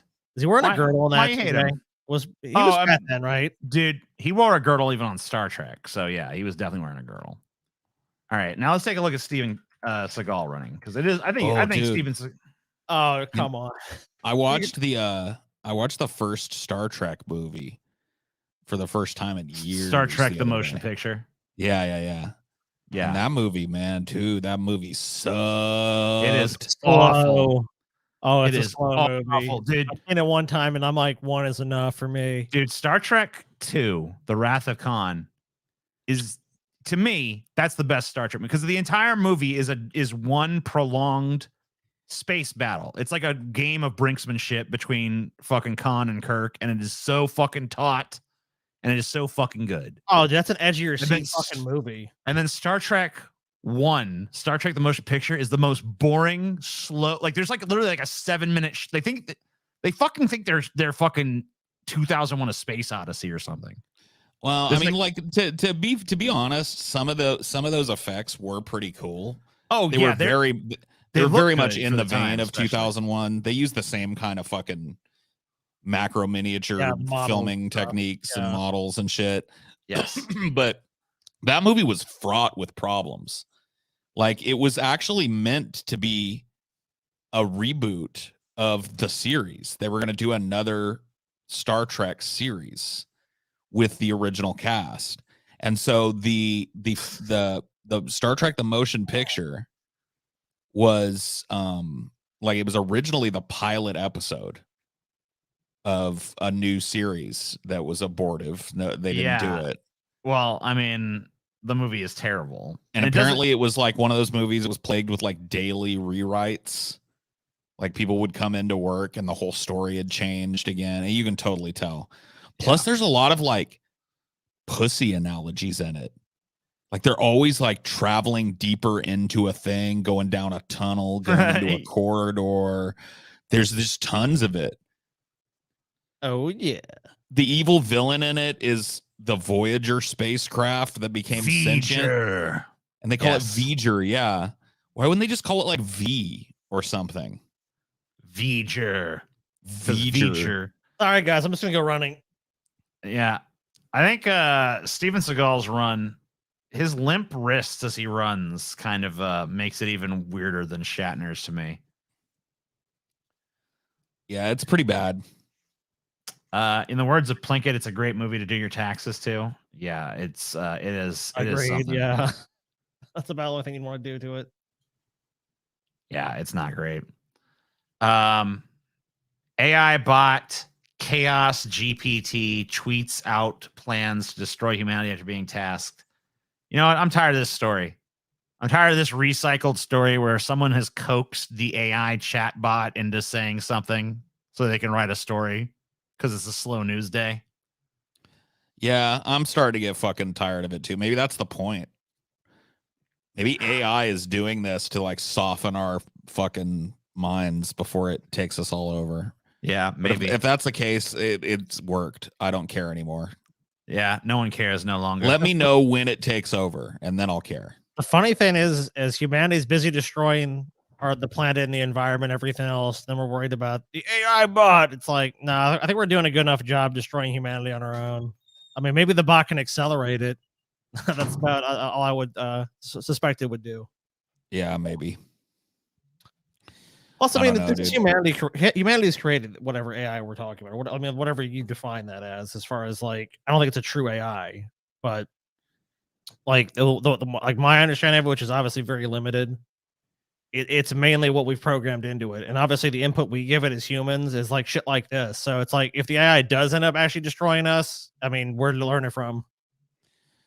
Yeah, I mean, that's one of the things that you see tossed around a lot. And when you're discussing AI, is there's people that I tend to be more permissive with what's called an AI, because the thing that makes these AIs different than just like a catalog of knowledge is that they're able to learn.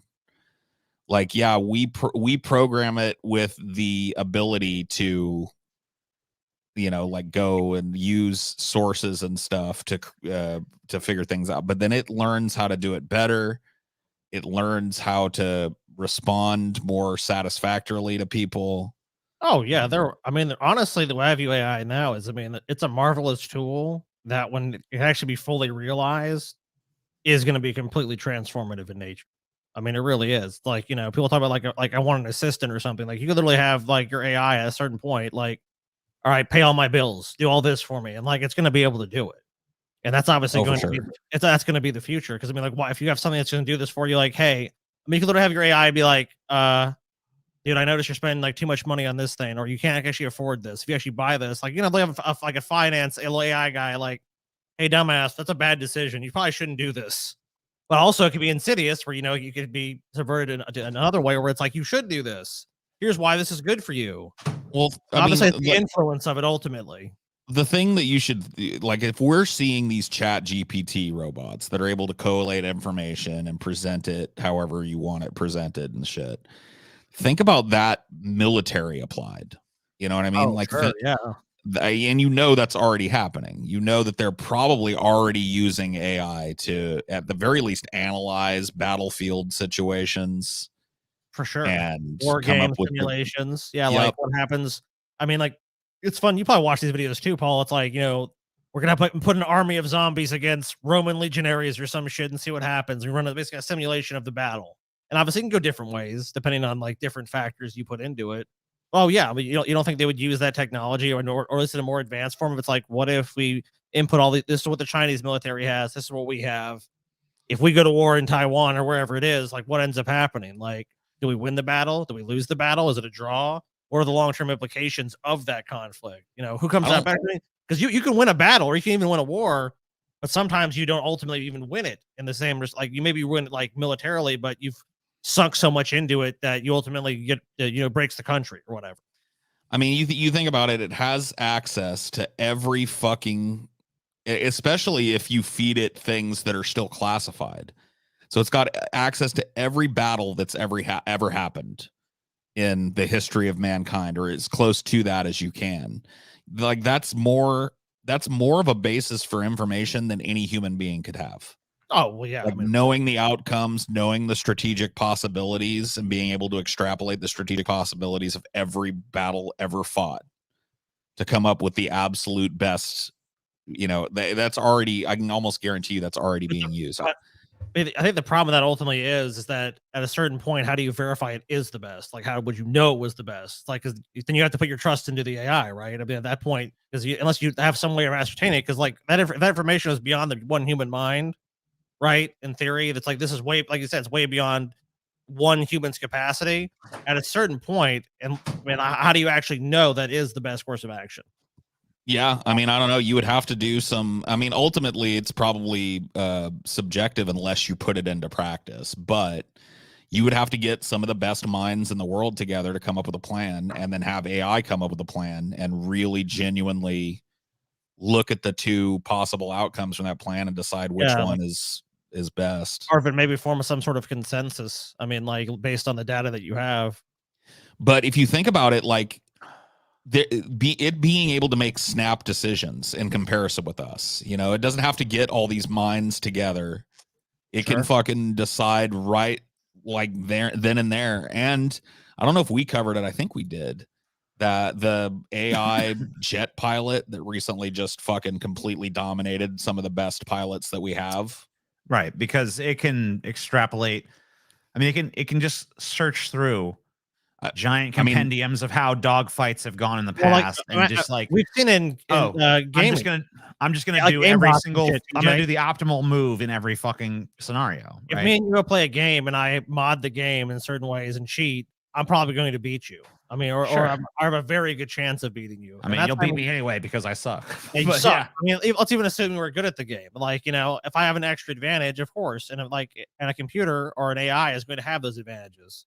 It's going to say like, okay, what's the trajectory? Like it can make calculations that you're not going to be able to make. There's no humans going to be able to make these calculations to do those maneuvers and shit like that. I mean, it's just so it's like if you actually tested it out at a certain point, yeah, I think that's more like almost an objective measure. It's like it can do these things better, So I guess maybe Paul was kind of like you're arguing that like the results will just kind of speak for themselves, where it's like you see continuously. Well, yeah, I mean, I think I think that might be a way to achieve what you were talking about. Like, how do we fucking know whether this plan is better or not? Just play war games with it. You know what I mean? Like, go out and see how things turn out.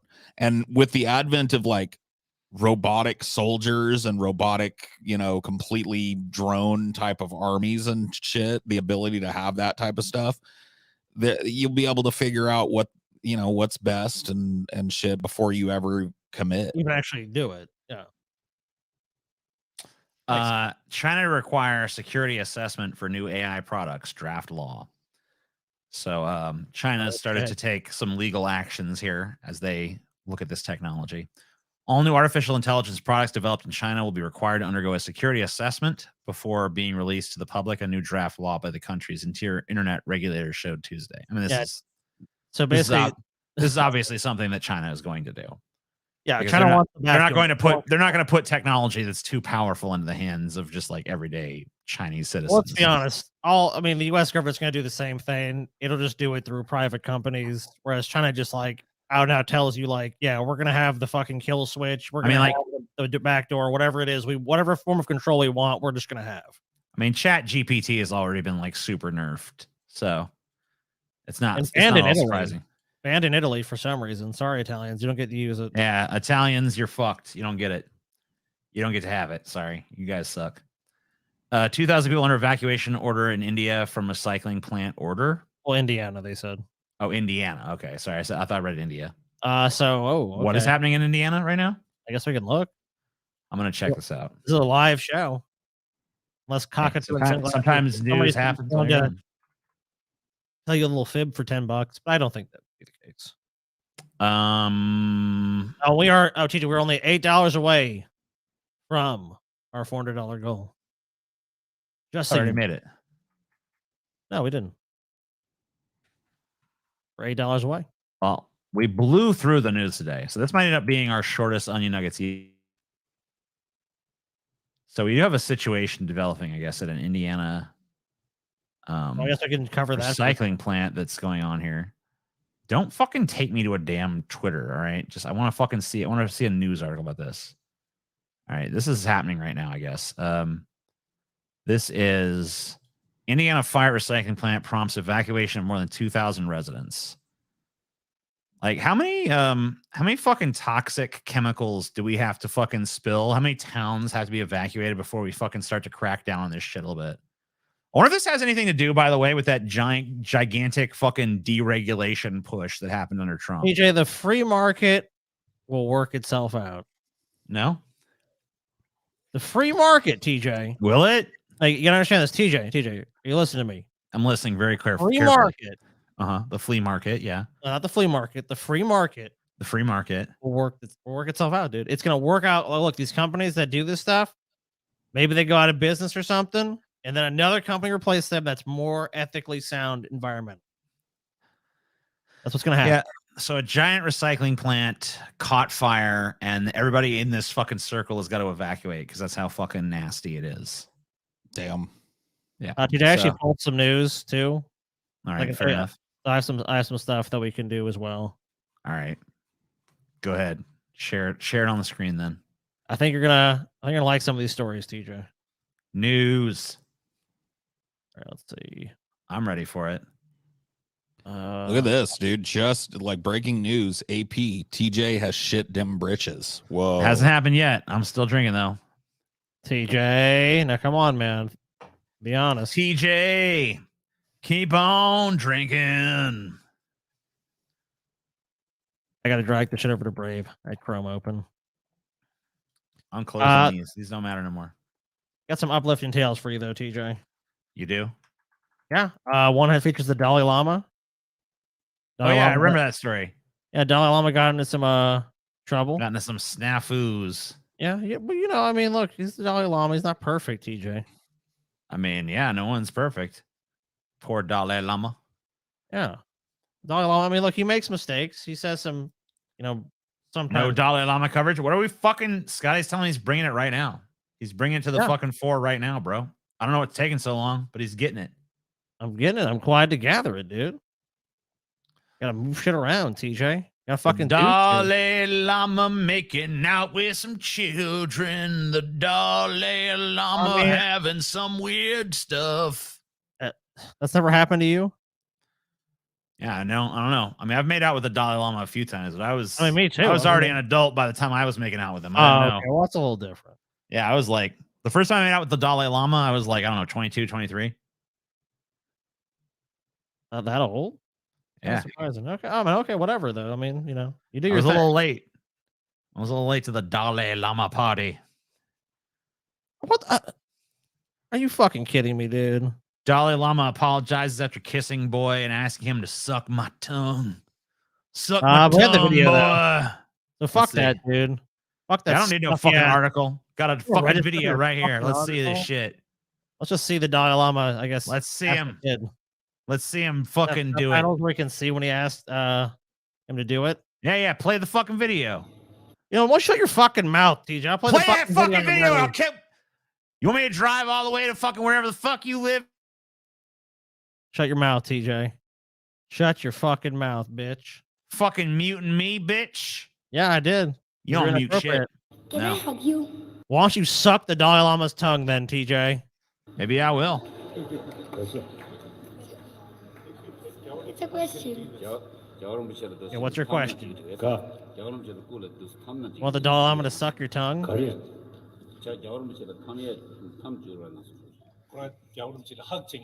What is all this discussion going on right now? I think they're debating how the kid's going to suck his tongue. Look at that tepid applause. All right, so he kissed it and he hugged him. Okay. Then I think finally here also. All right. I mean, all right. Okay. That's it though, right? Dude, I think the llama might be going a little demented. Yeah, I mean, you know.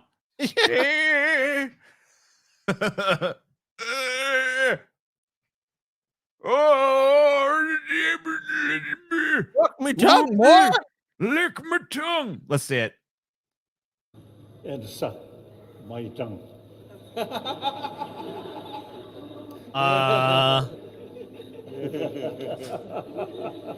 Yeah, that's a joke. Thank you. Right? Thank you. Yeah,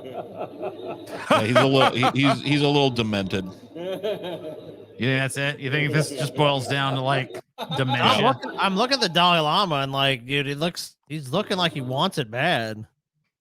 Now lick my tongue. I mean, yeah, he's like even going on. He's doing that creepy, like full on, like, get your fat ass back here.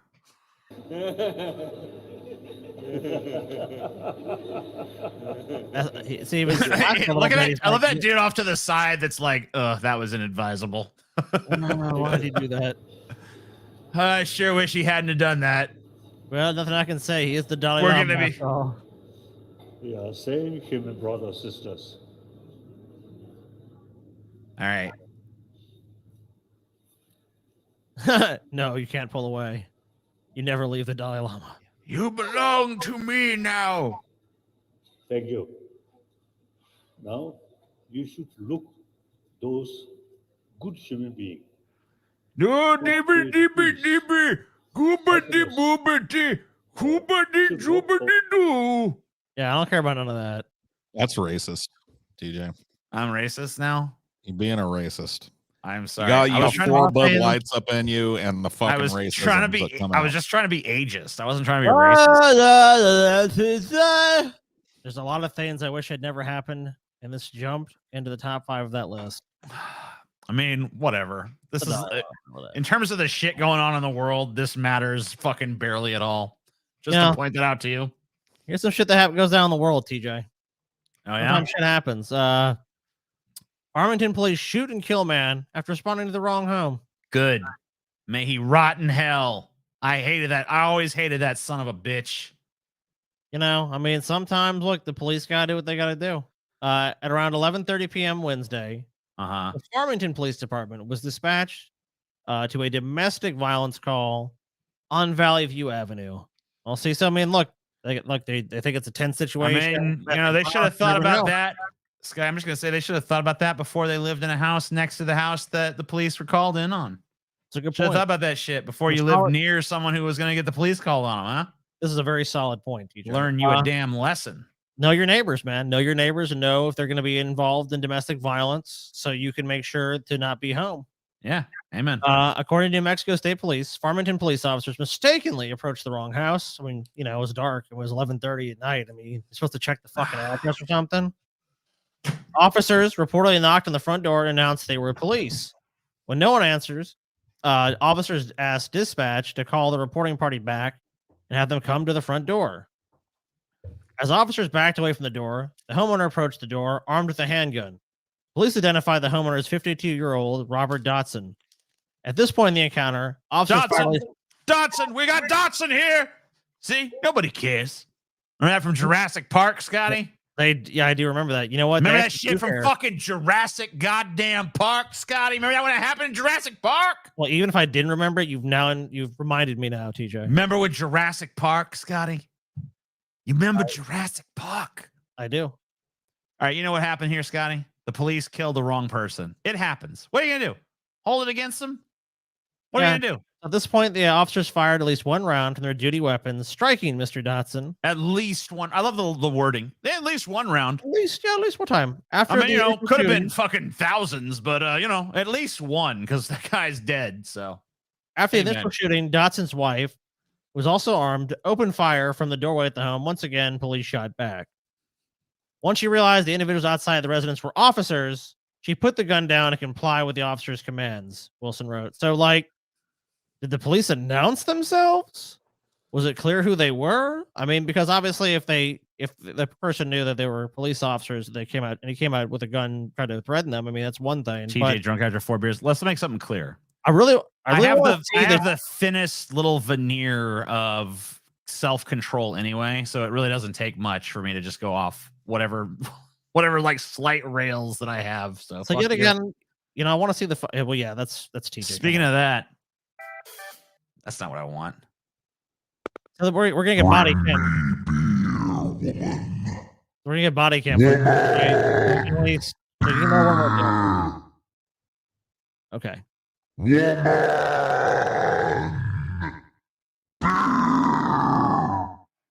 That's for Chelsea. You got you, TJ. I'll have some PR shit. We're sorry we murdered people. We're the police. Yeah, we're so sorry. We'll never do it again. Really? No, we're gonna do it again. Remember when we murdered those people? We're so fucking sorry. Well, what people you can't say stay in that mad case, at them, can you, Scotty? What people will say in that case, TJ, what is that guy came to the door with a gun, and if he hadn't come with a gun, it's like, but then you have a right to have a weapon. No, I mean, like, especially in your home. I mean, so it was for home defense. It really depends on the context. The police announced they were police officers, and the guy just decided to bring a gun anyways and open fire and do some crazy shit.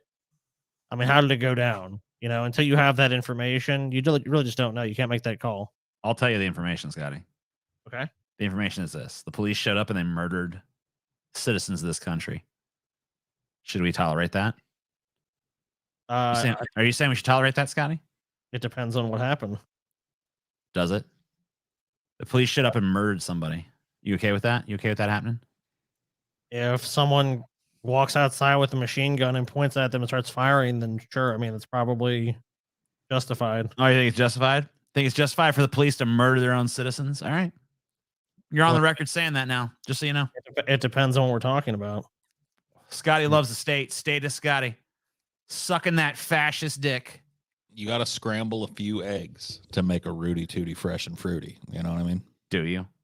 You do, yeah. All right, listen, guys. Got some magical words for you. So, we got I don't know where we're at. We're out of news though. It was a slow news day. I don't know what to tell you. We are currently at 394. Yeah. Let's check it out. We're pretty close to our $400. This shouldn't be here yet. Almost to 400, but we're done with news. So we're already in our sections. It's only 2 hours. We're not even 2 hours in. we're already to our fucking first section here. So if you want to see Bud Light boycott Bedlam, you guys are only a few dollars away from that. Then you're heading towards movie set disasters and mishaps. All right. Let's see if we can get there. But for now, let's take a look at some of these videos.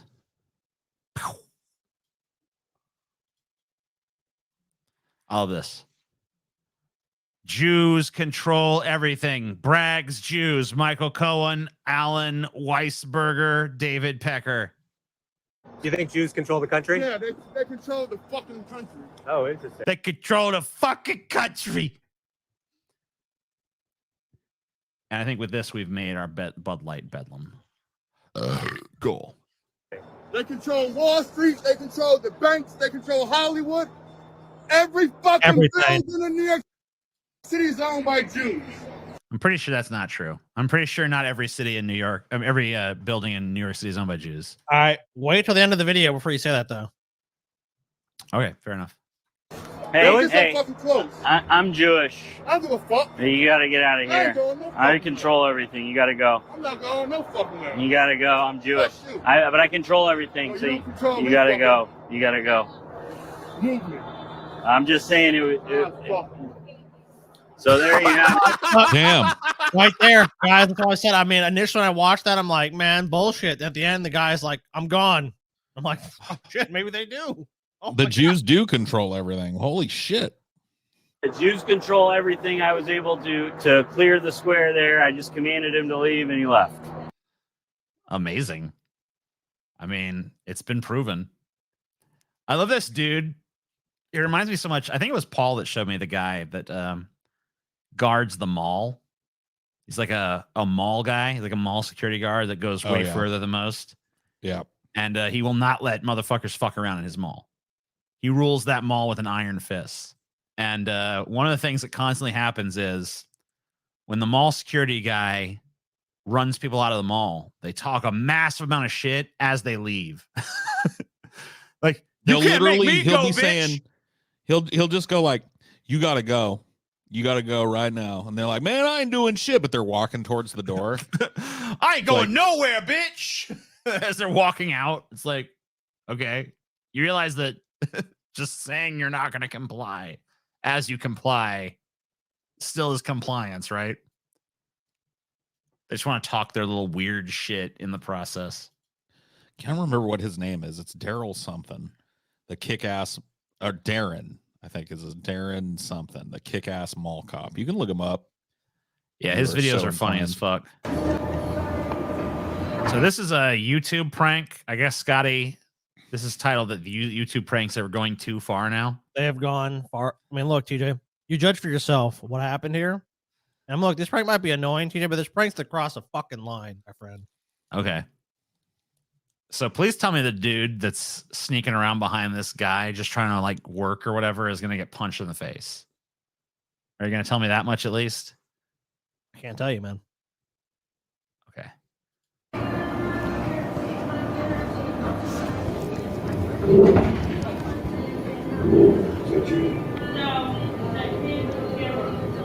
I can't be with my customers. So where you going to? Oh, I was just trolling a little bit.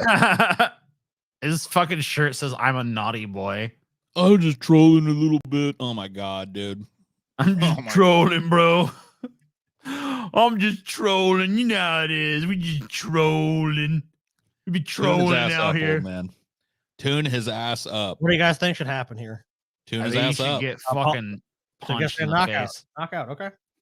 Yeah, I think you should get fucking body slammed into this divide and have his spine broken and have to go through months and months of fucking physical rehabilitation before he regains 80% of his former mobility.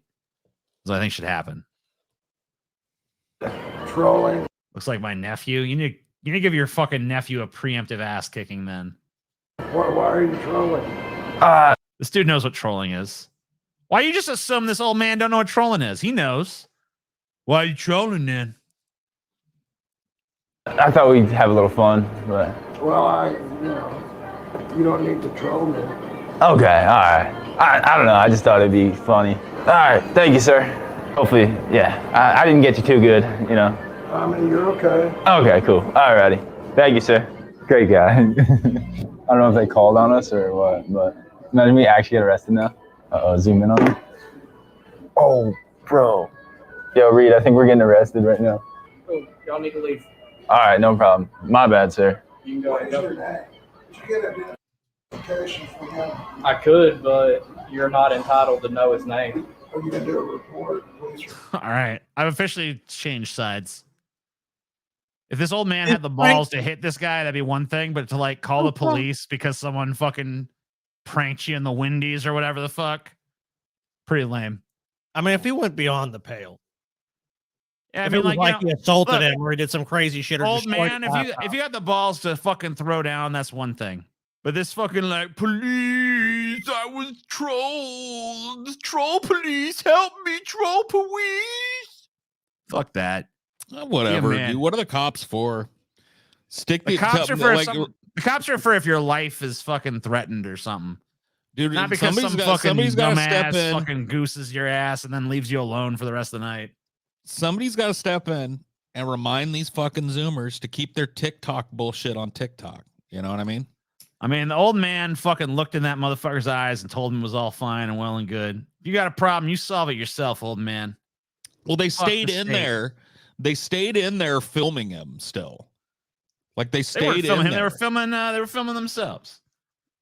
Oh, okay. Yeah, I got it. They didn't zoom in on him when he was talking to the cops. They didn't fucking pan around the store. Well, that's because he was talking. He was because he was fucking. They're just turning. They're like turning the fucking lobby of this business, where this poor old man's just trying to get some fucking work done on his laptop, into their little TikTok troll farm or whatever. Yeah, you know, and I'm fine with them getting their ass kicked for it, but all this police involvement rubs me the wrong way. I mean, what if the police kick his ass? No, if you want to kick someone's ass, you got to kick it yourself. He's an old man. That's not my problem. That's what you got to work with. You work with that shit. Old man, if anything, his ass should know how to fight by now. He's old. And the legal aspect too of it is like, it's really right. Sorry, I'm trying to pause it, Scotty. I was trying to pause it to let you talk. Go ahead. Yeah, I mean, I don't think there's any. I mean, you know, if the business wants to tell them to get the fuck out of there, I mean, that's within their rights for sure. But I mean, I don't think the guy's gonna be able to press any sort of criminal charges for this. He tapped him on the fucking shoulder. I mean, is it annoying? Should he have done it? No, but at the end of the fucking day, it wasn't a huge disruption to his life. He made it a bigger disruption by calling the police. I got a more important fucking matter to settle with you guys. What? Fuck that. Why is Scotty? I don't want Scotty to be full screen. I want to be full screen. Yeah, go ahead. I fucking asked for a beer like 5 minutes ago or something, and that shit ain't coming. Am I have to get my own goddamn beer here? Is that what's going on in this house? Jesus. You need to fucking tighten up the ship over there, TJ. Damn, TJ, you fucking getting drunk. I said it in the demon voice and everything, and I am still sitting here fucking beerless. You need to handle your business over there, man. Are you a man or are you a mouse? Apparently, I'm a goddamn mouse. Because a motherfucker can't even ask for a beer around this son of a bitch. Had a few too many, TJ? Without getting beered up. Few too little, Scotty. Few too goddamn little. What are you talking about, TJ? It's me. Chelsea's busy poisoning it. That fucking hag. Hey, Why? TJ, I'm gonna go do some domestic abuse against Chelsea for this shit. It's time to tune Chelsea up. TJ is, dude. It's time to kick Chelsea's ass. Let me run off. Let me run off. Pussy whoop central over there, man. It's because Chelsea knows TJ's had too many fucking beers. There's too many bars. She is the one that's gonna have to deal with fucking drunk TJ after the show tonight. Yeah, me and Paul just get to go, what a good show, and just lean back and do whatever the fuck we want. Chelsea's gonna have, she's probably watching the show, and then she's gonna have an evening of TJ. Like, I had 2 beers and now I'm drunk. Woo! I got no inhibition. Oh shit! I'm TJ. Conspiracy theory time. Not even like a conspiracy theory. Let's give it. I mean, come on. TJ shut his britches. Yeah, she brought him the fucking beer. He's just pretending she didn't, so he can go fucking hose out his britches real quick. Yeah, he's been gone, let's say, at least a minute now. He's definitely in Brit shit territory, dude. He could have walked to his fucking freezer and back by now. Come on. The question. Let's see. Drunk on a Tuesday night? Wild. I know. TJ has the tolerance of a 15-year-old. He does. I love how he was talking about, like, I probably won't even feel this. I'm going to drink all 12 of these, not feel it. And he's like 3.5 beers in, and he's 3 sheets to the fucking wind, dude. So what TJ said at the last meetup we had, yeah, I can handle my liquor. And then it was TJ fucking being escorted out in a wheelchair. Yeah, dude, it was a team effort getting TJ out of that fucking place. Taylor was forced to, like, he was actually forced to get photographic evidence deleted. She's like, delete that shit. Poor TJ. Oh, I know. It's 100% confirmed. TJ shat his britches now. Told him I'll bring the beer if he asks nicely. Damn. Oh, shit. Do we know who's wearing the fucking pantalones over there in the Kirk household? And I mean, it's not even Chelsea's fault. She's been thrown under the bus. TJ is furiously changing his underwear right now. He is scrubbing his fucking butthole. Like, oh, I didn't think what really happened. I'll become a patron if you guys get fucking drunk. Well, TJ did. I mean, that should count. Dude, get photographic evidence of the shat britches, Chelsea. Yeah, Chelsea, please. We like to see just the evidence so TJ can no longer deny it. He's denied it for too long with the initial Brit shitting, but this time now, I mean, guys, I want to bring to everyone's attention. TJ's been gone quite a while. If TJ, let's be generous. TJ got up, and all I did was go grab a Bud Light. I've been at TJ's house. He could probably do that in about 45 seconds. And we could even give him like a grace period. Like, yeah, he's been drinking, so he got up, went to go grab a beer, but maybe he had to take a pee. But I'm telling you, like a 4 Bud Light pee, that shit's gonna come out at high pressure. It ain't gonna take you no fucking 5 minutes to piss and grab a beer. So TJ is definitely cleaning out his britches as we speak. Oh, dude. He is searching for new underwear right now. He's searching for new jeans. I'm not sure what TJ was. I mean, I think he was wearing jeans. Just kind of a disgusting guy. And I mean, it's just sad. And I'm just depressed that for some reason, I mean, he's going to come back. Oh, it wasn't dead. It wasn't dead. I mean, it wasn't dead. It was something else. No, it's not something else. If it was something else, you know what you would say? Where'd you go, TJ? Oh, man, I had to grab a beer. And there'd be a confidence to that. And TJ would have the beer, and it would have taken him now. I mean, going on, 7 minutes? I don't even know how long it's been. This is just fucking, this is pathetic, TJ. Let's see. Question. I wouldn't say that it was a good movie, but I would say as someone who has nostalgia for Mario, and especially with the abomination that the first Super Mario Brothers movie was and is and will always be, it's not as bad as that. But when I say, oh my God, you just have to see it. I mean, I don't know. If you like that, I mean, I think a movie theater crowd gives it some energy. Your man, they could be watching with a bunch of little kids, just so you know. So I mean, if you want to see it, of course, you want to see it like, movie. Yeah, as like with just more of like an adult crowd, you're probably gonna have to wait a couple weeks at least. That movie was popular as shit. It was pretty much every showing before and after we went to was sold out. So that movie's gonna do a fucking huge box office. It probably was already done. You want to sue me for what? Personal injury. That's a He's civil gonna sue now too. He's gonna sue. Well, go ahead. Yeah, he's gonna sue as well. Personally, sir, that was just a joke. I apologize. Tell the judge. That's just a shoulder tap, Frank. Tell the judge. Tell the judge? Where's the judge at? I didn't expect him to get upset like that. It didn't even seem like he was upset when we did it. Chasing views, man, it's gonna get you in trouble. Yeah, I mean, it wasn't even like that, man. Like I was. It wasn't. Yeah, it wasn't though. Yeah, it was. That's exactly what it was. You fucking little turd. Then why'd you film You're trying to turn other people's fucking free time into monetized fucking bullshit for your stupid little shitty fucking Zoomer TikTok shit. See, this is why I think the cops should be involved in this. Because think about it. If this old man had laid that dude out, he's the one that's suing. Then the little Zoomer kid gets sue. Oh, he beat me up. Oh, you know, fuck that, man. The cops. This is what the cops are for.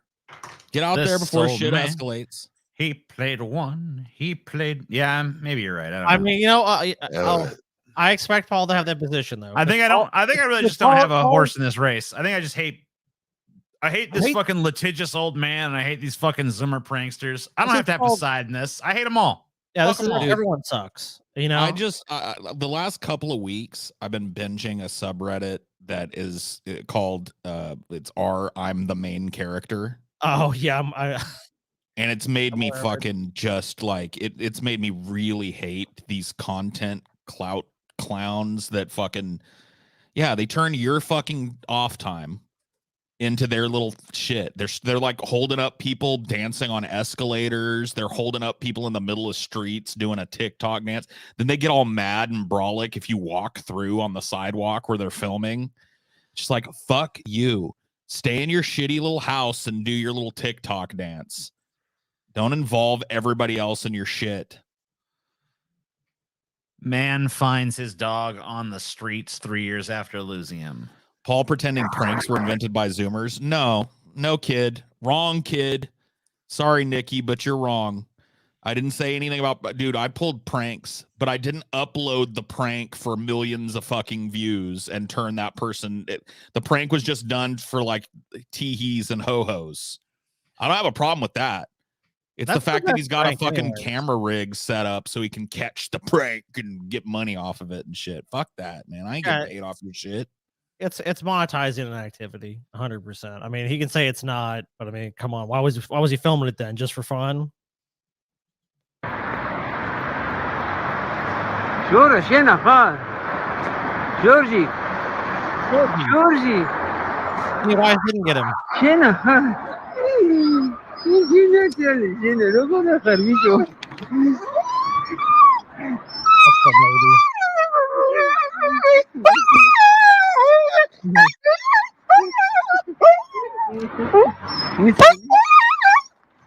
He's a happy dog. Yeah. Guy lost his dog and then just found him on the streets. 3 years. 3 years fucking later. Damn. Oh, dude, this video had me like, oh my god, it's so beautiful. I mean, like, I think anyone who ever lost an animal like probably feels.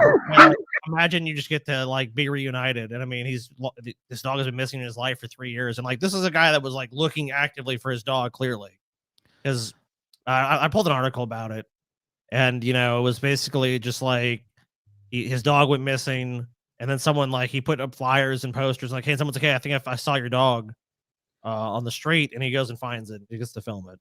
Paul is truly in the right. Why are people so butthurt? I mean, dude, this generation right now is the butthurt generation. Some fucking idiot thinks he's gonna go into a Dunkin' Donuts where some old man is sitting by himself trying to fucking do some work or whatever the fuck and turn it into a TikTok bit, and they get fucking butthurt about it. Come on, dude. If you even insinuate that the stupid shit that they get up to is just that stupid fucking bullshit, you know how like my generation would have fucking reacted if somebody was like, man, all these kids pulling pranks, would have been like, fuck you. It's the same video. I'd have been like, fuck you, buddy. Who cares, man? Suck it up. But this generation, no, Paul, it's not us. It's not Zoomers. Paul, are you the alpha? Are you the alpha? Paul, have you seen this video? I have seen this video. This is more Zoomer cringe. This is more proof that these Zoomers are living an online life that doesn't translate into reality. Dude, this fucking video. This is an Andrew Tate sycophant. TJ, I am the one on top here, and I am the alpha. I want you to know I'm the alpha right now. You're the alpha? Yeah, clearly. Oh shit, I didn't know that. And you have Can I like change our order? There, now I'm the alpha. Wait, no. All right, shit. I mean, what do you want me to do? Yeah, I mean, fuck you. I changed that shit. I mean, you're the alpha now. I mean, yeah, it's up to you at this point. Hands these days. I've had enough of this. This punishment stuff is going to stop. Dude. Oh my god. This is not even Zoomer shit. This is autism shit. Yeah, it is. Well, this is autism shit is kind of Zoomer shit. Yeah, but this is autism distilled to its purest essence, right? Dude, our fucking generation's autists weren't pulling this shit. Oh, they were. No. They were for sure. They just didn't they didn't have this exact lingo for it, but they were pulling this shit for sure. Probably so. Peyton, don't do this. I hate this shit where these motherfuckers like, I have autism. And yeah, I know.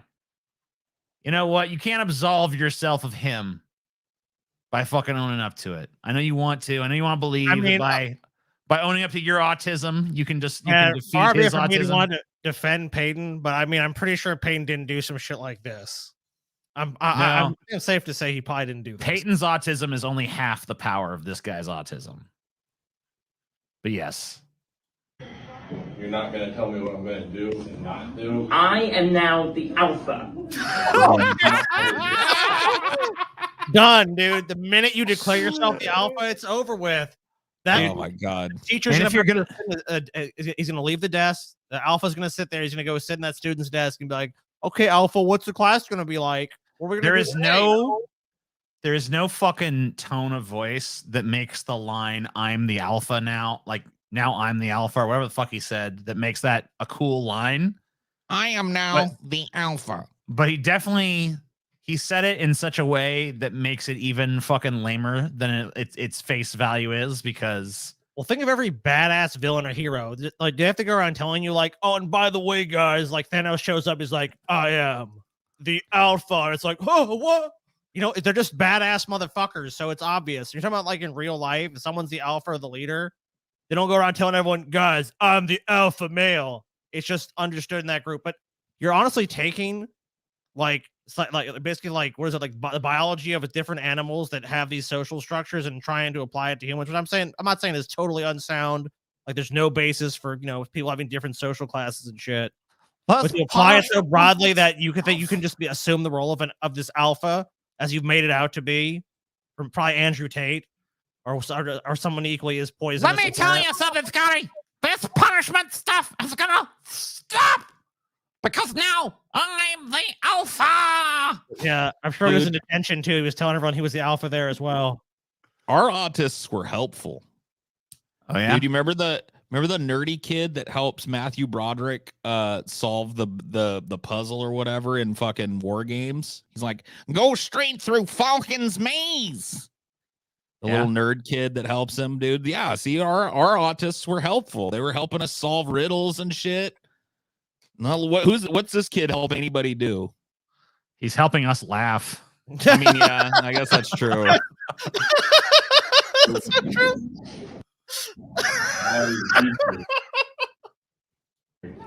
The alpha back in my day. I mean, shut up, bitch.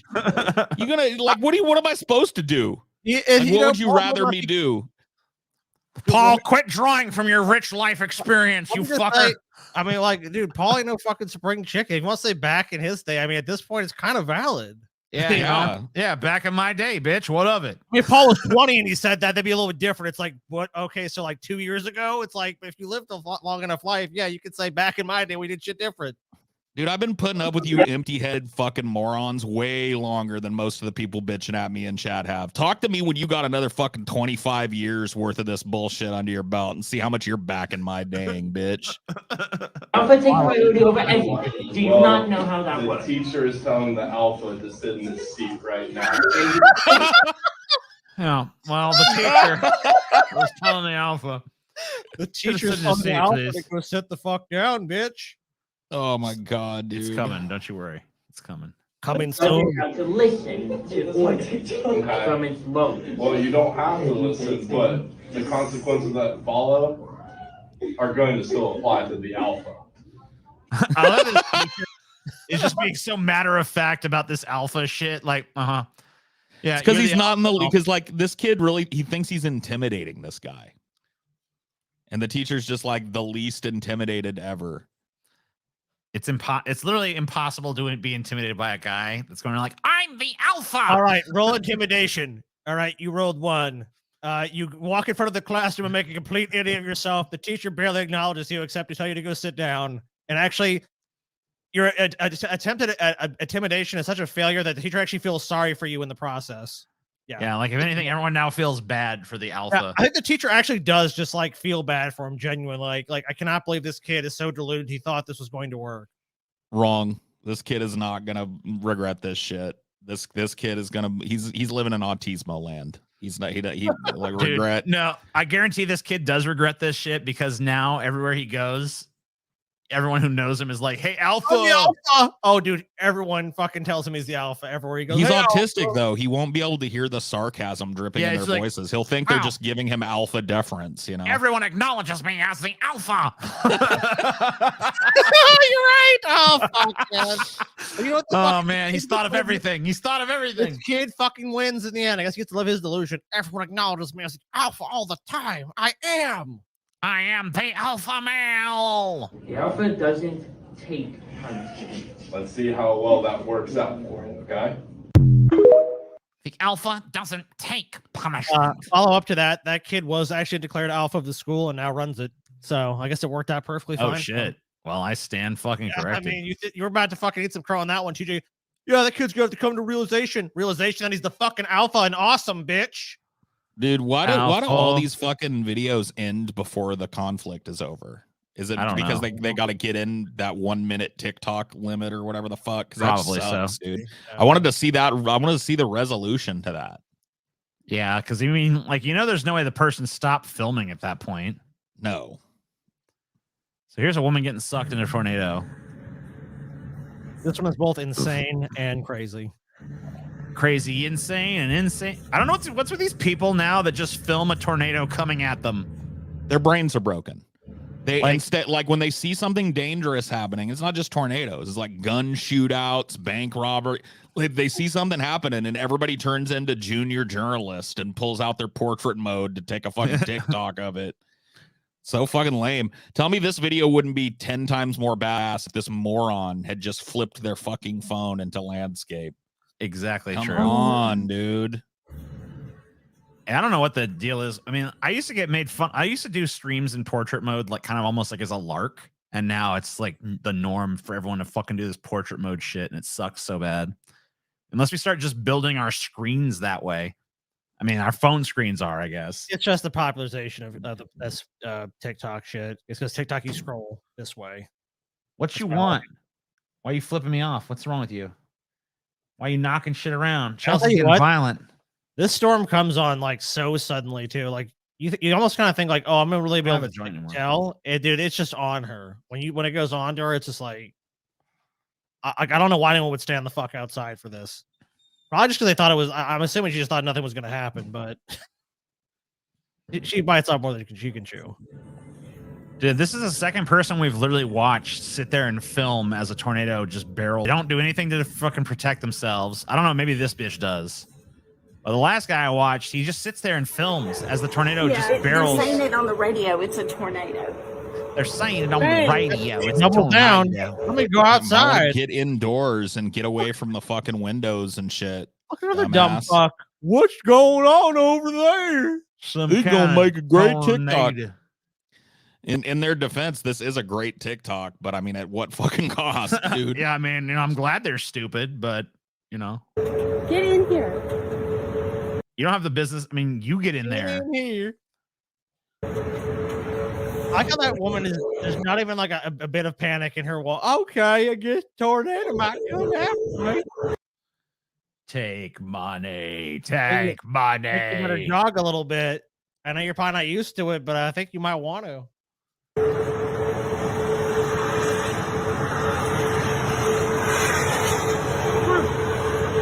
Oh, there's a fire and everything. Come on, babe. That dude, don't hurry up at all. Yeah, doing the 100-meter mosey when there's a fucking tornado coming. Yeah, there's literally like debris floating through the air that you can visibly see. I guess you better get on in. I was listening to it the whole way up. Yeah, stay next to a glass door, by the way, also a brilliant move. Yeah, I mean, glass door is the safest place to be during a tornado is when a bunch of glass can come flying in your face. Yeah, That's always good. Rush to the nearest window and look out and say, "Where's the storm?" Yeah. Oh man, maybe be by the window. Hey, what's that there? I don't know. It's a good idea to be by the window. Oh my God! Oh Jesus Christ! Brilliant fucking shit here. I think that twist is coming right for us now. It's getting awfully dark out there. What could it be? I wonder what's gonna happen. That twister come up too close to us. Ain't nothing bad gonna happen to us. Whoa. Whoa! Oh my god. Maybe I should back away from this door. Yeah, it's knocking down power lines. You might want to back away from the glass door. I don't know.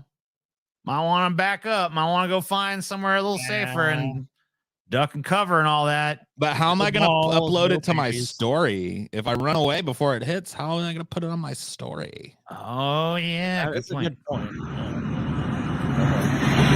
Yeah, that's a tornado. It's time to go. Are you literally... Wait, what? Lock the door. Huh? Go. Yeah, you're going to be able to hold that door closed with the tornado sucking on it. Come on. I wonder what's stronger, me or the unconquerable force of nature? Probably me. Oh my god. Lock the door.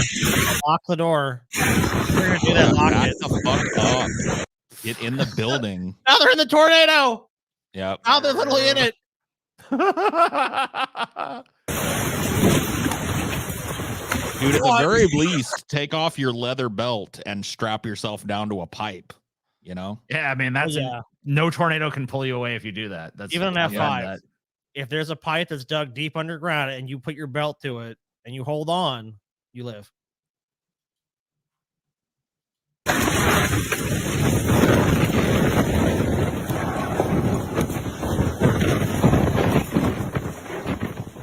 If only we could have prevented this.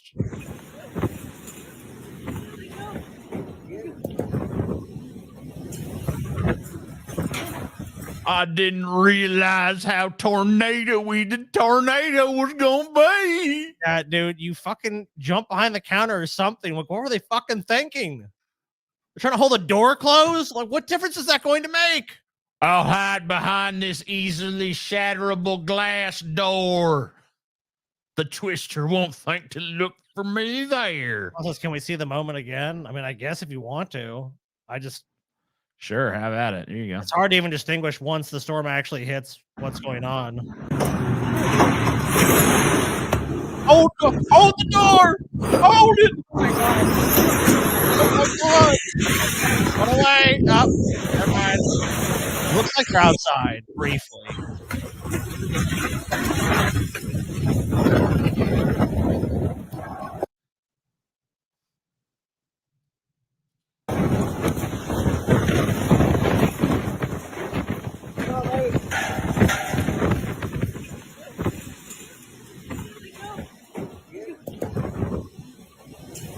That Chinese he had tattoo on his wrist or his arm for him, TJ?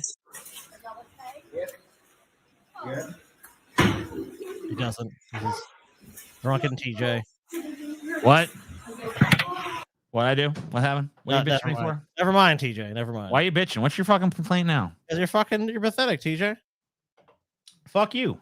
You're fucking pathetic, TJ. What I do? I didn't do shit. You don't even know where the fuck you are, TJ. I know where I am. Where are you? I'm in hell.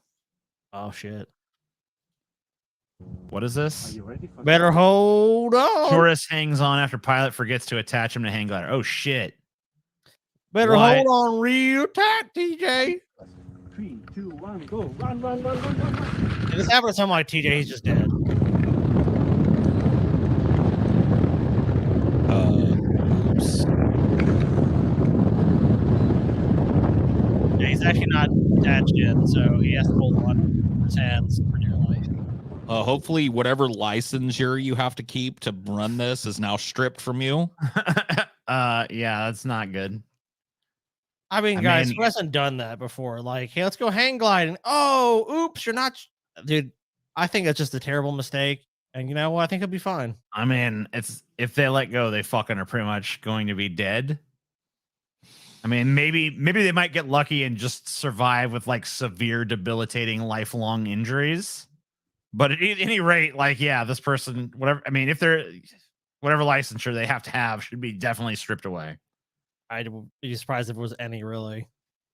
I mean, it depends on what country this is. I guess this doesn't look like America, so there's a chance there actually is some sort of licensing process.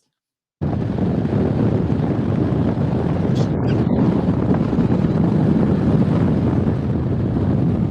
right, land in that Little village there. Oh shit! Can't land there. Hold on, buddy.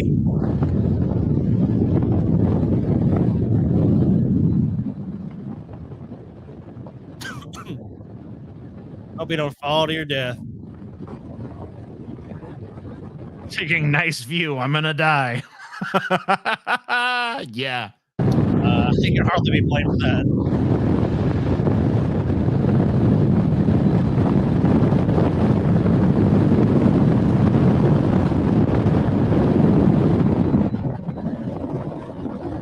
You're not really getting higher. You're definitely getting lower.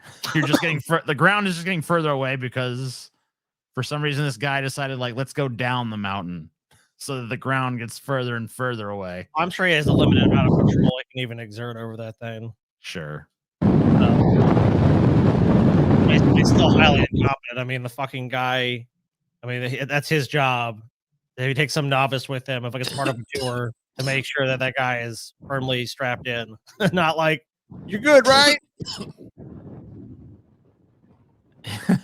No, I mean, like, I'll be honest with you. I think even most people's lives depended on this. They would probably would not be able to do it.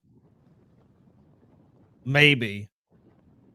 TJ, I know if you were in this, like, I mean, you're never gonna do some shit like this. I mean, yeah, I would never put myself in this scenario. You think you could hang on for like 2 minutes? No, I don't know. Maybe. I mean, I guess life depend on. I mean, that's different. Adrenaline is probably going to kick in pretty strong at that point. It's fucking incompetent fuck. All right, we're gonna find somewhere to land. Can't hold on much longer. There you go.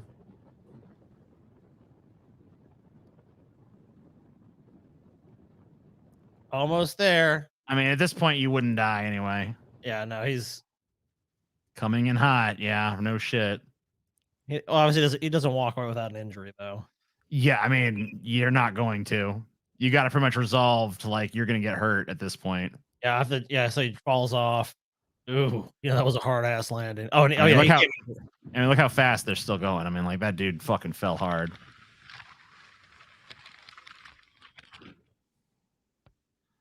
Upon impact, my right wrist suffered fragmented distal radius fracture, which required surgery. Because most people fall like this. They fall with their arm out. Right. Dude, a titanium plate and 7 screws were installed, and I was released the following afternoon. Oof. I mean, he's honestly lucky that's all he had. Oh, I guess it wasn't. I also tore my left bicep tendon from holding on as hard as I did, as long as I did, sorry. It beats the alternative. Yeah, I would say so. Plunge to your death. Yeah, it's like either fall to your death or this. Jamie, like, think about, I'd be so, I would, man, I don't know. I might get some more injuries from beating the shit out of that fucking guy because I would be so fucking mad. I don't even know how you fucking stop yourself from just like wailing on that motherfucker, even if you are injured. I guess probably just because how fucking hurt you are at that point. Oh, yeah, like people go into shock and shit. In terror and pain, you're probably not even fucking thinking in that anger fucking mode. He was exhausted. I mean, he was completely like, his body had to do everything in its power to keep him alive. You're not going to even think about fighting the dude. I mean, yeah, you're probably right about that. But I mean, I don't know. It makes me mad for him watching that shit. Just like that dude being so fucking careless with your life when you're fucking paying him for this experience of fucking going on a hang glider. And next thing you know, you're fucking in for this harrowing fucking ordeal of fucking terror and shit. That's kind of goes with the territory of doing shit like that. That's why I don't do it. Fuck that. Not worth it for me. So this shark's gonna swallow this camera. That's pretty neat, dude. You go inside, like, whoa. It's like, look how I filtered the food. It's like, you're not food that I want. Yep, it hits that thing. It's like, nope. You can't go through. Yeah. Suck you in. Shark's like, this ain't no good. Fuck that. Gross. Can't eat. 0 out of 10. Vord. Yes. Vord. Currently, someone's asking what our total was. Yeah. Checking StreamYard. All right, we're at 544. All right. So we have 56 to go. If you guys want to see movie set disasters and mishaps, we're about to do Bud Light boycott bedlam as I drink these Bud Lights. I think that's my fifth one. Yeah, that's my fifth one. Yep. And excuse me. And excuse me. Then we're gonna do movie set disasters. If you guys get us there, we need $56. You can do it. We believe in you, Chad. We believe in you. There's 855 of you. I mean, if a bunch of you just gave a fucking $1 or $2, we'd be there. Don't rely on these big dollar donors to come in. You can fucking send a little fucking $5. You can send $1, $2, $3. You can make a difference. Yeah. To me now. It adds up. Don't feel like you got to have some big fucking amount of money to drop just to do it. Do it. Oh, see there. There's a 10 right there. What are you God doing? damn it, Scotty. Stop it. TJ. Stop it. All right. Well, then you're in charge of fucking putting them up on the screen. Stop it. I ain't TJ, fucking with stop it. I ain't TJ, even doing it no knock it more. off. You're a fucking liar. I ain't touched Knock it. it off, I ain't touched TJ. it. Finally, god damn, TJ. You're mature as shit. Hi, it's me, Lord. Hi. I spent all my money on Bad Dragons. Yeah, well, this show also fits comfortably up your butt. So it does. Very Sonic true. the Hedgehog fan fiction gauntlet, lol. Dude, no. No. I mean, that's we'll probably cover something akin to that in the Weeb Gauntlet. I mean, Sonic the Hedgehog dorks are they're just a variation of Weeb. Weebs. Yes, good. Weebs. Oh, there you go, TJ. $1.10. That's what I'm talking about. Those little donations. Here we go. All right. Guys, keep donating because if we reach the end of this segment and we haven't funded the next one, the show ends. And we're right into the fucking. We're at 574. So we're $25 away. 25. All we need is $25. 25 of you giving $1 would do it. Remember that. All right, we're not going to start with we're going to lead to Matt Walsh. I'm going to start with someone else. Let's start with this little news story because that kind of summarizes what's going on. Oh, there's some backlash, guys. Backlash brewing against the Backlash. Backlash. Ooh. Bud Light over its product placement deal with TikTok star Dylan Mulvaney, a transgender actress. I got some. Oh no! Transgender act. What is Dylan Mulvaney starred in? Is there a fucking movie I can go see with Dylan Mulvaney in it? I don't think there is. Let's do it. Hell yeah! Can confirm Sonic fans are weeb adjacent. Hell yeah! And Prim Paul gives $1. Hell yeah! Peyton Martin gave $9.99. Says oh hi Mark. Hell yeah! Oh shit! Her post on Instagram last week showing her surrounded by cans of beer connected her transgender status to what has historically been a male. I'm trans too. That's why I got this Bud Light. Every fucking sip I take brings me fucking closer to transgender fucking transcendence. Dominated. That's how it works, right? Huh? This month I celebrated.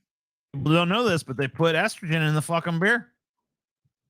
That's why that's why Kid Rock's hanging out with them fucking drag queens. Shit. Celebrated my day 365 of womanhood, and Bud Light sent me possibly the best gift ever, a can with my face on it. The hashtag. That's not the best gift ever. Can we be honest? It's Bud Light. I mean, it was your face on a can of something like that was. Take more money, hell yeah. $3 for the little puppy face. Stevie's the best. I disagree, but hey, fucking why not? Strange take, but hey, you know. Go woke, go broke. Paul's actually. Oh yeah. Amen. He's drinking Bud Light. What are you talking about? He ain't dead. Go woke, go broke, y'all.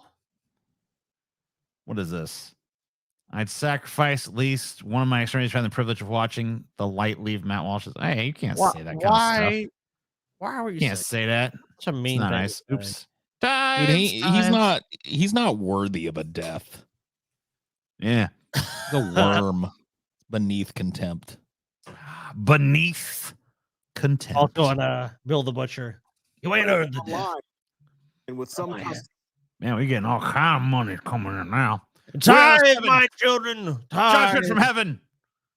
Why don't we know? We are his angels. It's revelation, soul castigation. Fire will burn us away. I'm sure that's a reference. I don't know what. The hell's these lies going around? Stevie the best. 3D cow. What feature in that shit? We got money comments, Scotty. I have to. Well, do what I TJ. Hope they give you the chair, TJ. Yeah, give me the fucking false chair. information. TV is not the best, dude. Four Loco, best beer. Ain't better than me. Amen. Four Loco's not a fucking beer. It is now, because that $2 person said it was. Four Loco is like an alcoholic Monster energy drink. It's not a beer. Against the beer, including musician Kid Rock. Oh, we're gonna get to Kid Rock. Don't you worry. Well, maybe we just fucking pop to him now for a minute. In fact, that's basically all you need to know. Dylan Mulvaney fucking sucked Bud Light's dick, or vice versa. And so now the rednecks are agitated. Oh, and fake here's one. rednecks too? Well, I'm looking. Here's a fake redneck that dude, I want you to think about the fact that this guy is a total poser and he's not a real redneck. And just think about the fact that like he literally sent some intern out there to go buy a bunch of Budweiser to do this fucking stunt. Yeah. Oh man, look at this, guys. I'm the 4th best. Oh, that's still pretty high. Stevie better than Scotty. I mean, that is true. I've known them both. Come at me, boardroom. Knock your little bitch ass out, bitch. Hell yeah. Oh, you don't think that I'll ban you even if you gave a super chat? You know what? Fuck you, bitch. Oh shit! Out. Don't ban him. Oh. Grandpa's feeling a little frisky today. Yeah, you're this whole like I'm gonna be self-aware about my age thing. It ain't taken away from the fact that you old as fuck, Kid Rock. No, you older than most of the rocks. That hill behind you, motherfucker. Sorry. Let me say something to all you and be as clear and concise as possible. All right, cool. Which for you is not very possible, right? I'm waiting for him to have this. It's clear and concise. He's going to say something to us. Right. Intern, I would like to do a publicity stunt surrounding this recent hubbub, this fiasco around Bud Light. Please go out to the store and buy some Bud Light so that we can do this little photo op. This dude fucking did this, and then he went back to drinking his fucking fucking aged scotch and shit. Oh yeah, dude, come on, this guy ain't drinking this shit. Where the fuck this? Why he shot it up, dude? Drinks, bro. Dude, someone came to a party at his estate and they're like, well, you know, I was in a hurry and I picked up some Bud Light and he had to be like, oh, thanks. And it's like, oh wait, Bud Light's unpopular now, and I can destroy that shit. Look at this shit. It's gonna be really clear and concise what he's going to say. Well, that's you shooting a gun. So what are you gonna say about it? Take that, Bud Light, you son bitch. Kid Rock, you know how the English language works and like the words you're saying? I mean, that's pretty concise. Bud Light and fuck Anheuser-Busch. Paul, I think it's time. I think it's time You want to see what's what? I want to see what's what. Show me what's what, Paul. You want to see? I want to see. I want to know. For those of you who weren't here at the beginning, the greatest picture ever taken. Yeah. This is Kid Rock drinking a Bud Light in a Coors hat, sitting next to a drag queen. I got a problem with this shit. Oh, I guess I don't. Huh. Fuck you, Anheuser-Busch. I'm sure that's what he said to the drag queen too. Kid Rock drinking Bud Light with drag queen. Yeah. Yeah, personal lifestyle disgusts me, and Bud Light is a terrible beer. Okay. Dude, it's almost like Kid Rock is performative and doesn't actually believe anything he's doing. No way. How can you say that? Yeah, I know it's probably hard for you to accept that Kid Rock is stunningly full of shit, but he is. Dude, I've tried to spread the word on many occasions about what a fucking poser Kid Rock is. He's 100%. Kid Rock is what happens when you order Ted Nugent off Wish. Oh man, that's beautiful. Fuck me, bro. Yeah, this is a fucking beautiful picture, by the way. No, it really is. Take that Bud Light. That shows you. So someone told me recently, or in this chat actually, that this is actually not from this fiasco. This is something else, but I choose to believe. You can fuck around and find you may make it through the snakes, snares, and alligators, but once you get to the gate, you can't depend on your. Dude, listen to this fucking hillbilly hip hop, dude. Get it out. Get out of here, dude. We can make it through snakes and the alligators. Oh my God, this ain't it. This ain't it, y'all. So someone, an economics question. If the beer is paid for, then you should it. Is Economos still pleased? Yeah. Yes. I mean, Economos doesn't give a shit. As long as the wheels of consumption are going and that grind is being like you're grinding down the lower classes and exploiting them, Economos has a hard on. Like he sees this and it's just like, great. Texas politician Dan Crenshaw got some choice words for y'all. Saw Bud Light's stupid ad campaign. So guess what we're gonna do? We're gonna throw out every single Bud Light we've got in the fridge. You know what this also does? It just outs a lot of people who have bad taste. I guess. Oh, in this case, he doesn't have it. You know what? I don't even have that shit to begin with. I preemptively boycott it because that's how fucking. Hey, wait, go back to his fridge. Can we go back to his fridge? It looked like it was awfully like some stuff had been cleared out. You think so? I mean, yeah, and it looks like it's filled with like cheerleader beer too. What the fuck was in there? That was easy. Oh, dude! So you were like so anti woke. You have like woke prediction powers. Like, Dad, what's going on? Oh, I just had a vision. Bud Light's gonna go woke. Throw all my Bud Light out and never buy it again. Yeah. What is that? What is that conspicuous gap right there? Yeah, it's kind of weird, isn't it? That is kind of weird. What's that weird little gap over there? Seems like almost like there was more shit on this shelf. Yeah, this is not a well-stocked fridge. Not only that, like, what is this fucking garbage ass bullshit you drinking? That shit's gayer than Bud Light could ever be. Bud Light could literally sponsor a fucking gay orgy and be less gay than this shit. What is this shit? I like seltzers. You like seltzers, TJ? Zero calories, but still alcohol in them. They're great. I hope this dude runs with a fork and fucking takes his other eye out. Yeah, dude. Every time I see this motherfucker, I'm always like, yeah, I don't want him to die or anything, but I'd love it if he lost an eye. Can you imagine double eye patch Dan Crenshaw? Not only can I imagine it, it's like my dream come true. I don't even want him to do the fucking glasses like a normal blind person. I want him to literally just have 2 eye patches. It's a beautiful thing. I want someone to fucking... I want his like kids to fucking glue googly eyes to his eye patches and he never fucking finds out. Oh, that would be great. Dude, hand him a sharp implement and tell him to go stab the Bud Light across the room with it. Yeah, do it. Go get it. Dude, Kevin Sorbo is great too. Kevin Sorbo once again proving he is the dumbest fucking guy on the face of the earth. I've always preferred Bush Light anyways. The fucking first comment. You're a fucking idiot, dude. They're made by the same company. Yes. Anheuser-Busch makes Bush Light and Bud Light, bro. Dude, that's why you find that's why Kevin Sorbo sucks at life, man. You find a good pretentious beer that'll probably never be embroiled in some stupid fucking American scandal, and you go like, I like this. Like, you know what beer I like? Leffe or Lef, depending on what fucking country you're in. And I'm like, yeah, I like that dark blonde ale or whatever the fuck it is they make, or whatever the fuck that beer is. And I'm good, dude. They're never gonna fucking be in some scandal. But you know what? All that shit was just an appetizer. It's time to talk about Matt Walsh. Oh man, this is we're peering into our future with this, boys. I know, because remember, guys, our next gauntlet coming up on 4/28, patrons only. Join our Patreon. It's so fucking worth it. We're going to talk about Matt. We're going to be doing 6 hours of Matt Walsh alone. It's going to fucking break all of us. It's going to be worse than the Tate gauntlet. We're going to die. We're all going to die. Paul's not even going to survive. Oh, yeah, dude. Paul's going to be dead by the end of it. Sure. Paul's going to be dead. Scotty's going to be a fucking invalid. I'll probably drown in my shit britches. We're all going to die.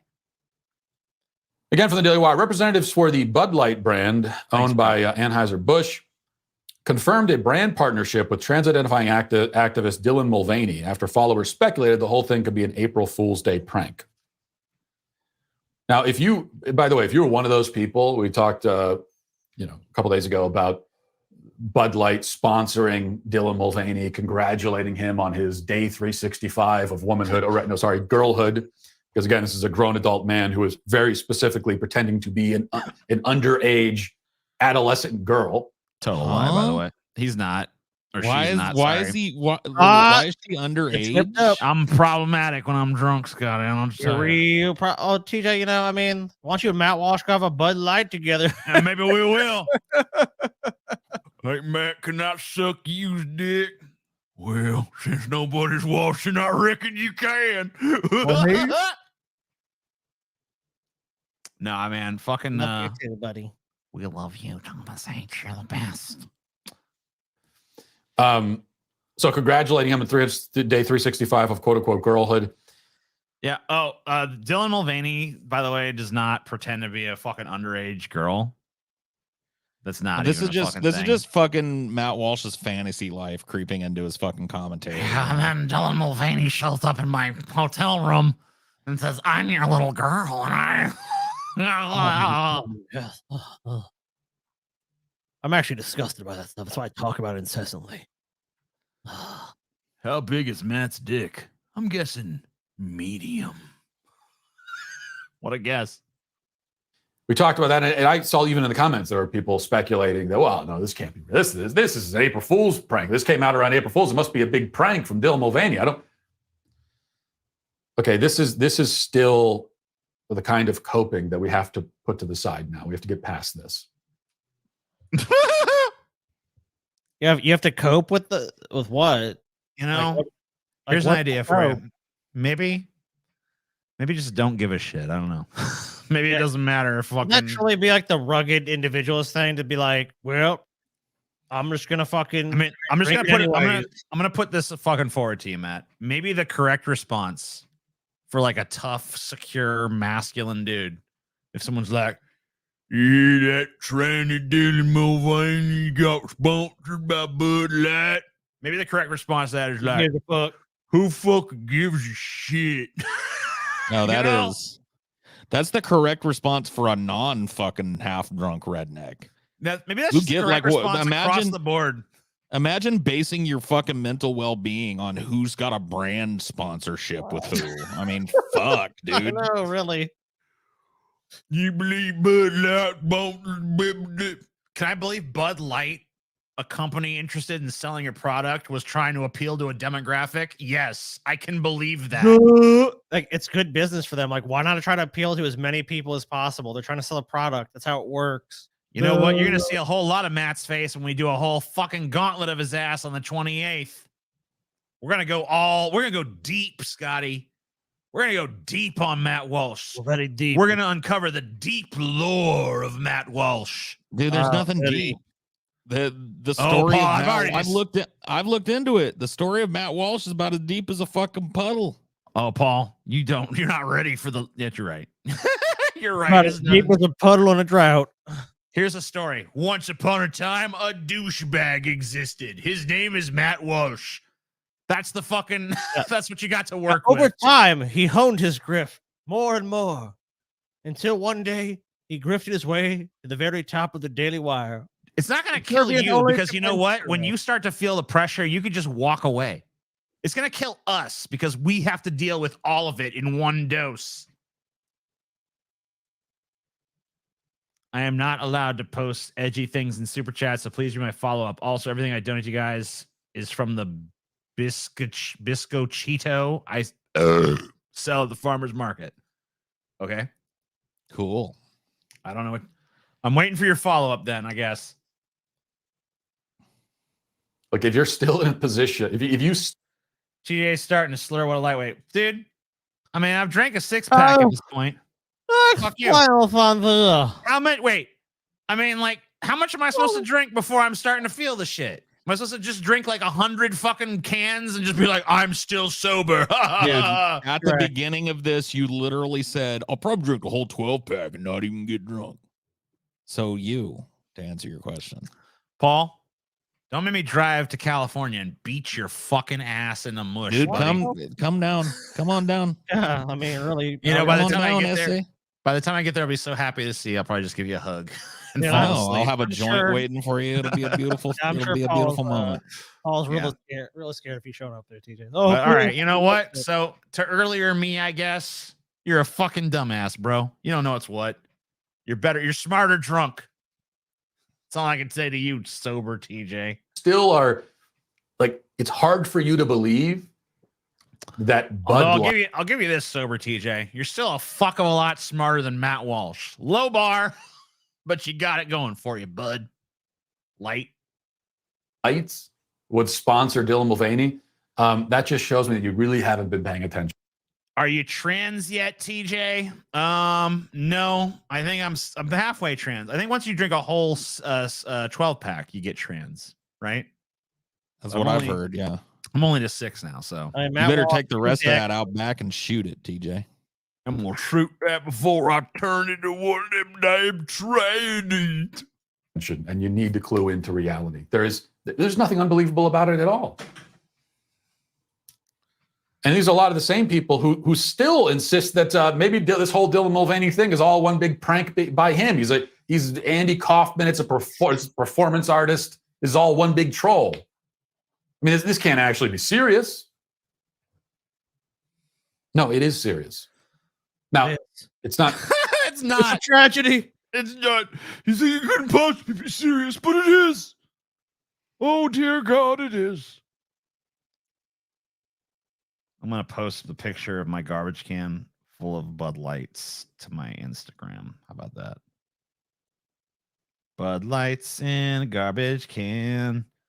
Post that shit to Instagram. I don't want to put a filter on it. Stop it. I want to zoom in, bitch. Yeah, there we go. Yeah, now I'll put a filter over it. New York, up that contrast. Go like that shit on Instagram. He's not actually a woman, obviously, but he is seriously trying to identify as one. He wants to be. I buy fucking her as a woman before I believe you as a man, bro. This guy so thinks he's butching it up with this fucking beard and dude, you look like fucking Rachel Maddow is more fucking butch than you, bro. Dude, you look like a Portland hipster. Am I wrong? He looks like someone a Portland hipster bullies for their fucking lunch money. Matt Walsh looks like he's fucking 90 pounds soaking wet. This motherfucker looks like he get his ass kicked by Urkel. Fuck off. Oh, shit. What is this? Gonna put on the strap. Call Matt Walsh my sweet little sea turtle because he'll be choking on dude. Don't be saying mean things. TJ, I posted it. Oh, I missed your little thing, didn't I? Your little screed you wanted to say. You know what? I don't think I can see it, actually. I think it filters out before it gets to StreamYard, so you're fucked. Yep. I don't know. I'm not going all the way to YouTube. It's not hitting top chat. Yeah. So you're fucked. Taken seriously as a woman. It's not a prank. It's not anything like that. And yes, we live in a culture where the major brands are going to. I gotta spend 6 hours with this fuck, dude. I mean, come on. The absolute state of this guy, if he thinks that fucking who's advertising a Bud Light is culture. Yeah, I mean, like, when did culture become so watered down that Bud Light was our fucking culture? I mean, we truly are defeated if this is the fucking norm. Bud Light's advertisements are not culture. I mean, if they are, they're like such a fucking obscure little, like, culture is the shit that people fucking do voluntarily, not just like some corporation seeking a payday. The fact that like Marvel and Bud Light and shit are now like what we consider culture is that's just like the death of us as a species. That says more about us than any one person being fucking bought and sold by Bud Light. Like I said before, dude, China, now's the time. Now's the time. Like, you're 4.5 years late for the Blade Runner universe. We've never been more prepared. I mean, and Matt Walsh has to be keenly aware, right? That his ass is every bit the Bud Light salesman that Dylan Mulvaney is, only Dylan Mulvaney's getting paid for it. Yeah, for sure. Because all you're doing is raising brand awareness of Bud Light. The reason I'm drinking Bud Light tonight is because of this. Because it's bullshit. I can guarantee you their fucking sales have done nothing but go up from this. Even if they've gone down, they're not going to in the long run. This has raised brand awareness of this fucking brand tremendously. How long until someone has a mental breakdown during a Matt Walsh gauntlet? I mean, I'm ready to. We're only a fucking minute and a half or minute 50 into this one. I'm ready to have a fucking mental breakdown. We had a mental breakdown to have to decide to do the Matt Walsh gauntlet. We were broken men the moment we decided we were going to fucking do that. Like, think about fucking how stupid we are as human beings. Like, yeah, okay, we're getting paid for it, but think about what we're getting paid for. Like, the guy that goes into the fucking sewer, into the fucking river of shit, gets paid for it. Yeah. That's not a fucking excuse. What we're doing is grosser. Because the guy in the sewer, yeah, he has to subject himself to some like physical grossness, but we're literally like putting our fucking psyches on the line. I mean, that's also Let's pretty take vital. a psychic bombardment of the worst human being to ever exist. Well, think about this for too, 6 fucking solid hours. Let's destroy ourselves. There's also a valid reason to go in the shitty sewer. You know what I mean? It's like, oh, there's a clog. There's a We gotta clean it up. The only reason we're doing it is because like maybe these fucking horrible people that follow us will find it amusing. That's it. So it's for you. She just said the horrible people that follow us. Look, the horrible people. Mask off TJ. Mask off TJ. He hates you all. Mask the fuck off, Scotty. They can handle it. They know they're fucking terrible. Oh, wow, TJ. I haven't seen a single Bud Light commercial, but you have now. Projection. Sounds like a projection, TJ. You better get used to fucking Bud Light commercials, Mrs. Turner. You're living in one. Have more money. Damn right. You better drown my ass. Right. Damn right. Scotty, shut your fucking mouth. Right, come over here and fuck you up, Scotty. I'll destroy you, bitch. I'm the alpha. I'm the alpha male, Scotty. See how that works out for you, TJ. Alpha. See how that works out for you, bitch. Look at that, Scotty. Pure muscle. Impenetrable waves of muscularity, Scotty. Damn, you fat fuck, TJ. Fat? That's jiggly muscle, my friend. Observe my power. Look at that shit. Pure fucking muscle, Scotty. Segment's getting fatter, dude. The segment's getting bigger. Fucking muscle. TJ, you're absurdly fat. Paul, you're a fat guy, but like, isn't TJ's fat kind of just absurd in how it's placed on his body? Yes, it's the segments. The fact that he's like a caterpillar or something, you know.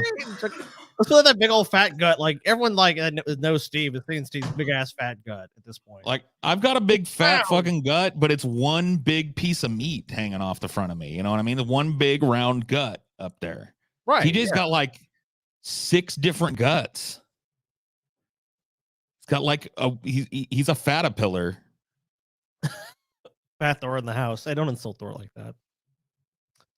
Yeah, dude, Thor didn't get that fat. Come on. It's not fat. Those are abs. I don't know. Muscle rolls. Even if you airbrushed like an abs on TJ, it would just be ridiculous, dude. He's just too fat.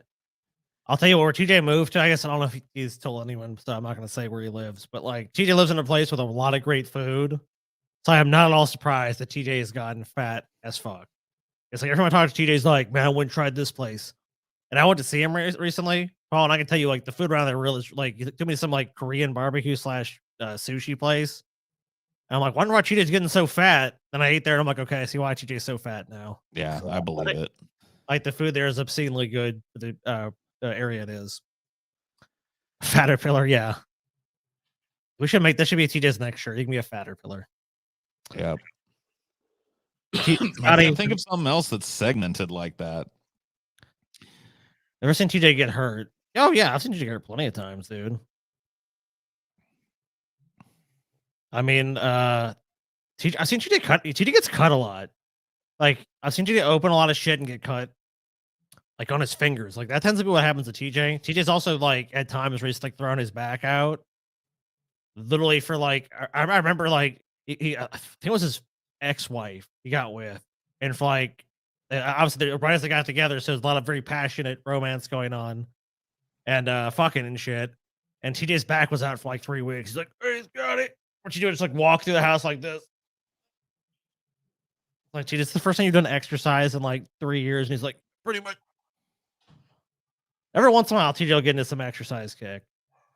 Well, that's. I mean, I can't fucking shit on him for that, dude. I get that's like, the fat guy's fucking manifesto right there. We all of us think about like losing weight, try like go on a diet kick or a fucking exercise kick, and then fail at it and get fatter than ever. I mean, it's part of being fat. Let you at your front door, Scotty. No, he's not. He couldn't even be at my front door that quickly. I mean, if TJ hopped in his car right now, and he's drunk, so I mean, there's no threat of that. But even if he did, and he was able somehow to drive down here, it would take him hours upon hours. So I ain't worried at all. Put it that way. You brought Zilla? Oh, that poor puppy. Being used for content by TJ. Oh my God, dude. Whoa. Man. You just grab Zilla randomly? I didn't realize TJ had gained it all back, dude. TJ, you gained it all back. Oh, he did. Dude. Oh my God. You're looking fucking absolutely fucking magnificent, dude. I know. It's crazy. I was talking about all the fucking good ass food around. Dude, I'm like, yeah, I mean, it was moving and just having like all these new restaurant choices. I was just like, well, time to gorge. And it's pretty ridiculous because like almost every place TJ brings me to where he lives is like, I wouldn't say it's like every place like the best place, but it's like, oh man, it's really fucking good. Oh, it's really fucking good. Oh, it's really fucking good. Just place after place, like. Besides the breakfast places, for whatever reason, the breakfast places around TJ are actually not that. But all the other places are pretty damn. I mean, this is TJ, so that's like his going out activity is like, I will make myself fatter. You know, I actually am kind of fuscular now though, because I actually do go out and work in the like lift weights in my gym a lot. I just don't fucking mind what I eat. I bullshit, dude. I want to see you then put out a video you lift some heavy ass weights. All right, fair enough. You say you're going doing fucking gym shit. Whatever happened to my Tricks the Rabbit rant? I don't know. I couldn't tell you. Are we still doing this Matt Walsh shit? Holy shit. Yeah. Line up and they're going to fall prostrate to the ground and worship at the feet of somebody like Dylan Mulvaney. That's where we live. Have you ever noticed Matt Walsh is a little fucking cuck bitch and just want to smack the piss out of him? Is anyone notice that about him? Yeah. His fantasies creeping into his fucking ideology again. He wants to lie on the ground prostrate before Dylan Mulvaney. Dylan Mulvaney, please. I want to know why they call you Mulvaney. I like the way you bulge. Oh, and all right. Come on, dude. No one's falling to the ground to worship Dylan Mulvaney. See, I was watching Gangs of New York and Amsterdam. Everybody owes, everybody pays. You know, Bill the Butcher. Yeah, when he was talking about that, you know, one of the things he was talking about is all the he-she's because they had all the fucking tranny prostitutes down in the corner, fucking sucking dick and wearing wigs and stuff, and it was fucking whatever. You know, that shit existed Bill back cared then. about because they paid him his fucking cut, dude. But people, all these fucking conservatives act like this is some like brand new thing that's happening. Never happened before, but now it's happening. It's like, shut up. Yes, this has been with us since the beginning of this fucking country, bro. There's so much evidence that basically people being trans or adjacent to that has existed for thousands of years. So I just bought a fucking book on the history of trans people. So, but the way people like Matt Walsh and his ilk try to portray it as, it's like it's some random new thing where it's like, oh, this came out of nowhere. Who even heard of this stuff? Maybe, I only heard of it. And then in 2007, trans was invented. What's the book? It's just called Transgender History. It's not anything fancy or anything. Well, yeah, I don't know why would they bother writing a book, TJ? Because like it's 2 years old. Yeah. So the book starts in the year 2007 when trans was invented. People challenge the status quo, and they're crazy and just want to destroy the fabric of American society and castrate children. The end. There you go. And that's how it happened. That's what it is. The spokesperson for the company told Fox News, Anheuser-Busch works with hundreds of influencers across our brands as one of the many ways to authentically connect with audiences across various demographics and passion points. The company had something perfectly reasonable to say, but I, as a raving psychopath, have decided I'm pissed. Yeah, the company has the rational position of try to make as much money as possible. Matt Walsh is angered by this. Yeah, I'm not saying you can't have these influencers, but I mean, really, come on. Well, shouldn't Matt Walsh is a response to be, well, the free market will decide, right? So if Bud Light stops selling beers, if they go out of business, then the free market shall prevail. No, right? free market's only in vogue when the Republicans are in power. When the Republicans aren't in power, it's like someone needs to do something. Something needs to happen. It's just like fucking. It used to be pretty fucking well known that brands don't have actual political ideology, but somehow that's been fucking forgotten. the Matt Walsh conservatives seem to think that that's not.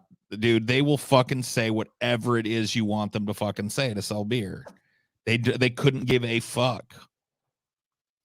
So this is not even like a heartfelt attempt by Bud Light to reach out to a trans person at a time when rhetoric is, ever more and more disconcerting about them.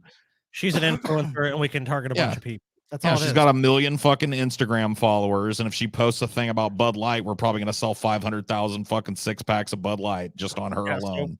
Go ahead. Yeah, I mean, like, it's smart business. Like, dude, it's funny how Republicans just immediately forget that if it doesn't have the right ideology behind it. Essentially, is what they're saying. Yeah, but you know what? Chick-fil-A didn't change that. Because if your ass is a fucking big old fucking drag queen or something and you pull through a Chick-fil-A, you're still getting your bag of fucking spicy chicken sandwiches. Like, Chick-fil-A didn't change it. You know what Chick-fil-A did? They fucking pandered to the Christians by putting a little hidden fucking Jesus message on the bottom of their cups and branding themselves as a Christian company. They don't give a fuck. You think they're like refusing to sell hot and spices to gay people? No. Give me a break, dude. Yeah, it's a brand. It's 100%. Steve Shives apparently has a conservative grifter half brother. Time to time, we produce unique commemorative cans for fans and for brand influencers like Dylan Mulvaney. This commemorative can was a gift to celebrate a personal milestone, and it's not for sale to the general public. So yes, this was a real sponsorship, as we should have always assumed. Yeah, I mean, I can't believe that Bud Light would try to sell to people, try to sell their beer to people. That's fucked up, bro. Wow. Well, you know, when they do Daily Wire advertisements and shows and everything, like then when they're having their board meetings, like, how can we only limit this? We really want to limit the audience size on this one, guys. Like, we don't really want to, we don't want the highest number of people sign up to our service. We want the lowest number. That's how we're going to make it big in business. Yeah, I'm sure that's what, like, when they discuss their own personal stuff, that's how they're discussing it, right? How you feeling these days, Scotty, about the fact genius? I mean, it's difficult that you're gonna have to fucking sit through a goddamn gauntlet of that fuck in not even that long of a time. Yeah, like how much that far? 17 days. What do we have? 17 days. You are 17 days, and it's gonna go like that in a lot of ways, Scotty.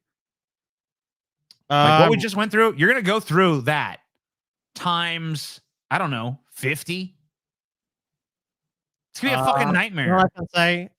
At least I'm not Brett Keane. Listen, Scotty. I mean, I don't know. Listen, you know what the gauntlet I'm really afraid of? It's that one, dude. Because look, this Matt Walsh shit. Part of me, I'll probably get angry. I'll probably break down. But at the end of it, it's like I feel like here's the thing. With Matt Walsh for a long time, even if he's popular. It's I think like Paul will back me up on this too. Scotty, you're coming from a position of privilege on this shit. Because you didn't fucking go through the fucking Andrew Tate gauntlet the way me and Paul did. I mean, the psychic scars are real. Me and Paul, like, we ain't been the same since. No. I have a different personality now because of that traumatic event in my past. Guys, I'm just gonna call it now. I think I might suddenly get sick on that day. Yeah, get real sick, and I might too. Might have to call out that day. We should just leave TJ to fucking do the whole thing. TJ, I'm preemptively sick on April 28th at 6 p.m. Same. You're gonna have to handle that Matt Walsh. Buddy. I feel a stomach ache coming on then. It's fucking crazy. You guys wouldn't believe it, but I also have a stomach ache scheduled for then. Last in, first out, unfortunately, TJ. I called it. Paul followed me up, so somebody's got to take the bullet, TJ. I guess it's gonna be just me. You know what, Sky? Fuck you. If anyone should do it alone, it should be you. Because me and Paul had to handle that fucking Andrew Tate gauntlet on our own. We went through hell, Scotty. hell. See, Okay. that's the problem with you, Scotty. You think it's just going to be, you don't know, you don't understand. You don't understand what you're getting into. You're going to find out, bud. You're going to find out about 2.5 hours into that Matt Walsh gauntlet when you look at that clock and you're just like, oh, fuck, really? Well, you know what's, let me explain to you what's going to happen, TJ. You know, you say all this stuff. We got to remember, I have the fucking goddamn memory of fucking Swiss cheese. Here's what's going to happen. I'm going to smoke a bunch of fucking weed. I'm probably not going to enjoy it. I'm probably going to get angry, upset. Then after that's over with, dude, my mind's going to do this. I'm going to cast that information out. You and Paul are going to be sitting up like scarred that night, like, oh, it was awful. Oh, it was bad. Oh, it was horrible. And I'm going to be like, what the fuck am I going to watch? Oh, yeah, that looks good. And I'm going to watch some shit, dude. I'm going to be fucking fine, dude. You know what? This is the naive cope of someone who's never been through this before. Yeah, I'm going to be fucking fine, TJ. Because if you had been there for that Andrew Tate gauntlet, you'd be singing a different tune right now. Dude, I'll fucking do you would know. Goddamn, you would I'll know do the a great price. Stream afterwards of just me enjoying my life. You would know the psychic price. No, you won't. Yeah. No, you won't. All right. How much you want to bet, bitch? $1 million. $10 million. No, amount of money you can actually pay. How much you want to bet? Amount of money you can actually fucking pay that I won't do. I'll do it right after. How much? I mean, you could fake it for some money. I'm talking about what's really going on deep inside your soul, Scotty. Whoa, Taco Bell. Whoa, dude, that's fucking cool. Staying you're all bitching about shit and you got fucking Taco Bell just handed to you, bro. Taco Bell. Oh, you got fucking oh shit. Bud Light and Taco Bell. Everybody knows about the smell. Double decker, boy. Dude, you should dip that burrito in the Bud Light. Yeah. I think you should. So. Yep. I'm not drunk enough to fall for that. Sorry. Dip that. No, dude. Have a Bud Light-ito, dude. Bud Light-ito. I don't have any sauce, but I really don't care. What you get from Taco Bell, man? I don't know. There's a taco. You don't even know what you're eating? Uh-uh. Man, that's diet fucking taco, yeah. Yeah, exactly. That's a whole other fucking level of gluttony that TJ has just achieved. It's like, TJ, what do you eat? He's like, I don't know. Because there'll be a rat turd on there, and he's like, give me that shit.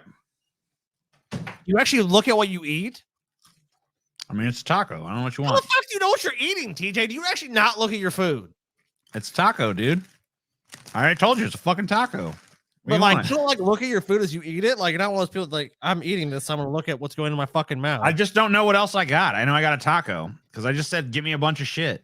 Oh, what kind of sauce? I'm talking about some weak ass mild sauce, TJ. It's fire sauce. All right. At least, what about Diablo? You don't have Diablo?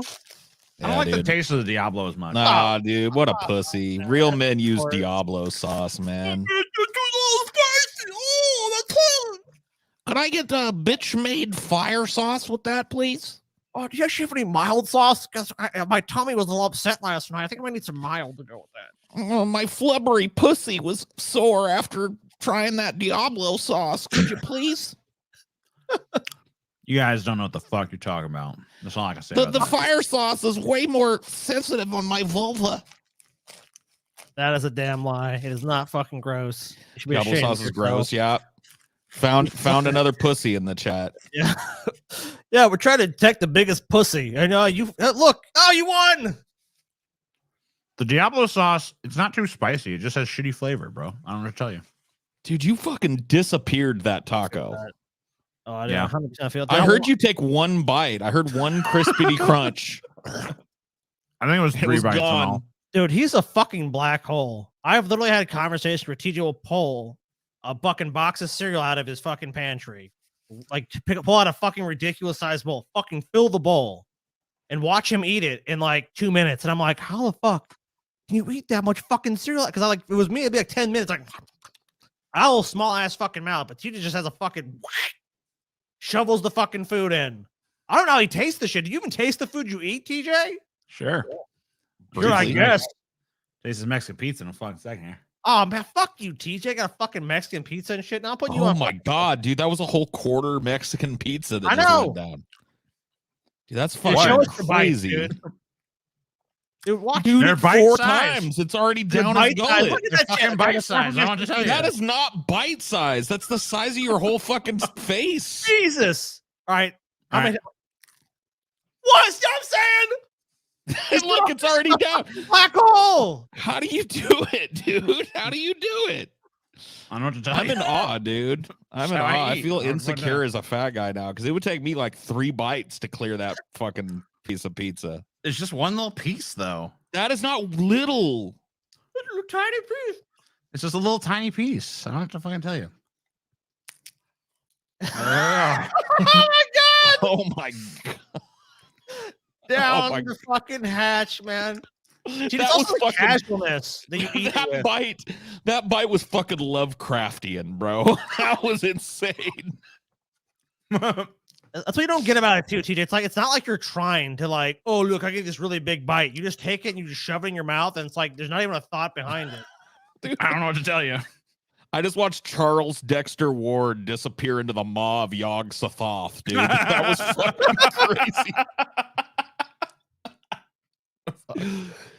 Oh my god. That was, man, that's impressive right there. You should be in an eating contest with that shit, TJ. You can't eat that much though. That's the weird thing about TJ. Like he can eat fucking quick, but he can't eat that damn much. The condiment catcher working its magic there. I'll tell you, when TJ was younger though, he definitely could. Like when he was growing up and shit, like he would be like, he would eat all his food and be like, you guys can eat that. Now he's a little too old and fat. He's like, oh shit. Yeah, I'm not like a super like, I don't know. I guess I eat a lot, but I really don't eat like an insane amount. Oh shit. I want you dead. What did I do? True. The idea that Uncle Sam would even like this isn't even a twist on Uncle Sam, you know what I mean? Like that's the real fucking slogan, basically. This is just, yeah, this is pre-makeup Uncle Sam. It's Uncle like Sam before they put on the filters. So this is a segment about bad not just like disasters and mishaps that have happened on movie sets. All right, so to give everyone an idea, so this is the which goal is this? The $800 goal? This is the $800 goal. Okay, guys, so right now we are at I think 807. We're at 807s. Oh, we're at 807. So we've already made the Candace Owens one too. Oh, yeah, so we're actually Candace Owens. So next one, All right. the last one is if you want to see Best Movie Franchise Tournament, we are about 193 away from. All right.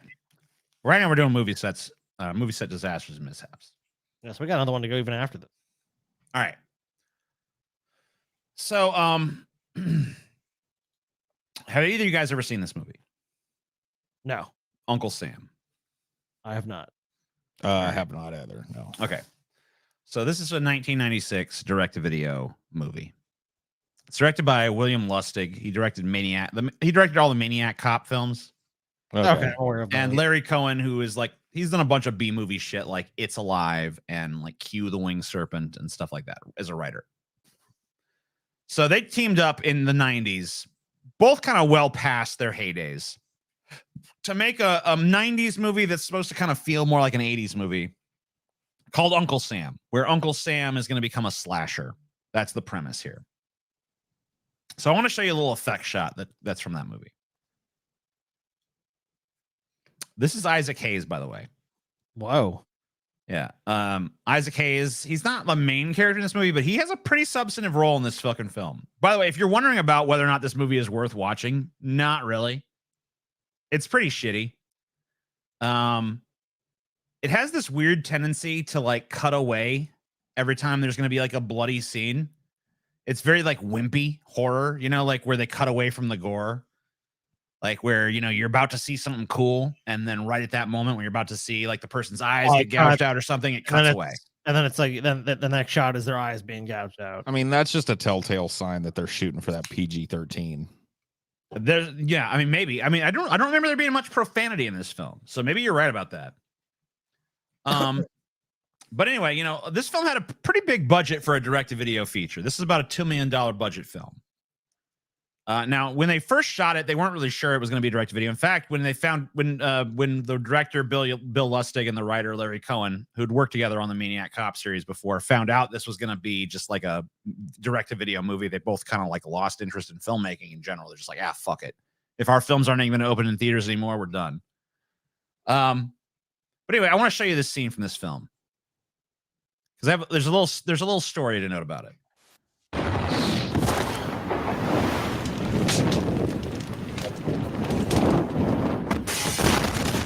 Oh. Damn, he blew that motherfucker to shit. Yeah. Okay. Pretty cool. Pretty cool little moment, right? I'm guessing that did not go Good, according to plan. good pyro, good explosions. Probably a lot of the budget went to that shot, I would imagine. Yeah, I would say a good, decent chunk of that $2 million budget went to that exact shot. Now I can tell you, haven't seen the film. This is one of the few things the movie has going for it because most of it, like I said, pretty tepid, pretty wussy. But this is a pretty cool scene, and they really blow up this fucking house. This is not. They did this effect in the most practical way possible. They found an old house, they blew it up. Can't get much better than that, right? Yeah, pretty much. Not a miniature getting blown up, not CGI. This is a real house getting blown up. Well, the filmmakers kind of cut a few corners, though, unfortunately. So here's a few of the little issues they might have had going. So first of all, this house is not just a house by itself out there somewhere in the world with nothing around it. This house was in a residential neighborhood with lots of other houses. Oh shit, dude. Right? So they told everyone on the street they're blowing up a house, right? Number two is no one in the neighborhood was informed in advance that this explosion was happening. Oh my fucking god, dude. I guarantee they had so many 911 calls. Like, oh my god, our house exploded! Oh, it gets a little worse than that, Scotty. So Bill Lustig basically told his film crew, I want the biggest fucking explosion possible. I want this explosion to be fucking as big as you can get it. And so they packed that house full of explosives, okay? And at 2 a.m., they detonated it. At 2 a.m.? 2 a.m. Without telling anyone it was going to happen, they set off the fucking explosions. Yeah, that's pretty much violating a bunch of local laws. And just like, well, also probably the rules. I mean, like most of these areas of the country, you have to have like film permits and stuff. And I guarantee it wasn't like, oh, by the way, we'll be blowing up a house at 2 o'clock in the morning. And they're like, okay, yeah, no problem. The town that they were in, well, actually gave them special permitting so they could shoot their movie there. Like laws were literally changed for them so they could shoot their movie there. So they pretty much were like, they had carte blanche. So they could probably actually get away with this. But, well, here's what happened. Because it's like I said, it's worse than you think. So 33 houses up to a mile away from the explosion all had their windows shattered. What the fuck, dude? Just destroyed. In the middle of the night. It's the middle of the night. It's 2 a.m. All of a sudden, boom, your glass is shattered. You're like, what the fuck is going on? That's the thing that causes the most destruction about explosions like this is the sound wave, the like shock wave that races out. It is shocking to me that they let them set this off in a fucking residential neighborhood and didn't prep anything or anybody for it. There was actually some photos that were taken of a sleeping baby, a baby that had been sleeping, that had its crib bombarded with glass. All this was presented at a later like civil, matter where, people were sued and stuff. Oh, they got sued. Yeah, 100%. So this is the town of Laverne, California, is where this happened. And they immediately pulled the film's permits. They said, you cannot fucking film here anymore. Get the fuck out of our town. And the producers, there was basically a bunch of coverage shots that still needed to happen for this movie to fucking actually be released. And so the producers of the film had to basically beg and plead with the town to please let them come back with a small crew to shoot some coverage shots. And finally, they'd let them do it after weeks and weeks of begging and pleading and probably bribing some people. Yeah, like, look, you could have some town official go around with us and we're not going to do anything. So yeah, pretty fucking crazy story. So there's another movie. This is a movie here. This is a pretty common one. There's actually not too many films where stuntmen have died. But I thought this one was kind of fascinating. It's not that it's this is a pretty common actually sort of incidents where a stuntman will try to do a jump and something will go wrong with the jump and they'll end up falling from an unintended height. Yeah, they'll land wrong or something. So this is a pretty bad one though, because this is from The Sword and the Swords. This is like a cheesy little 1982 film. Probably not many people have seen.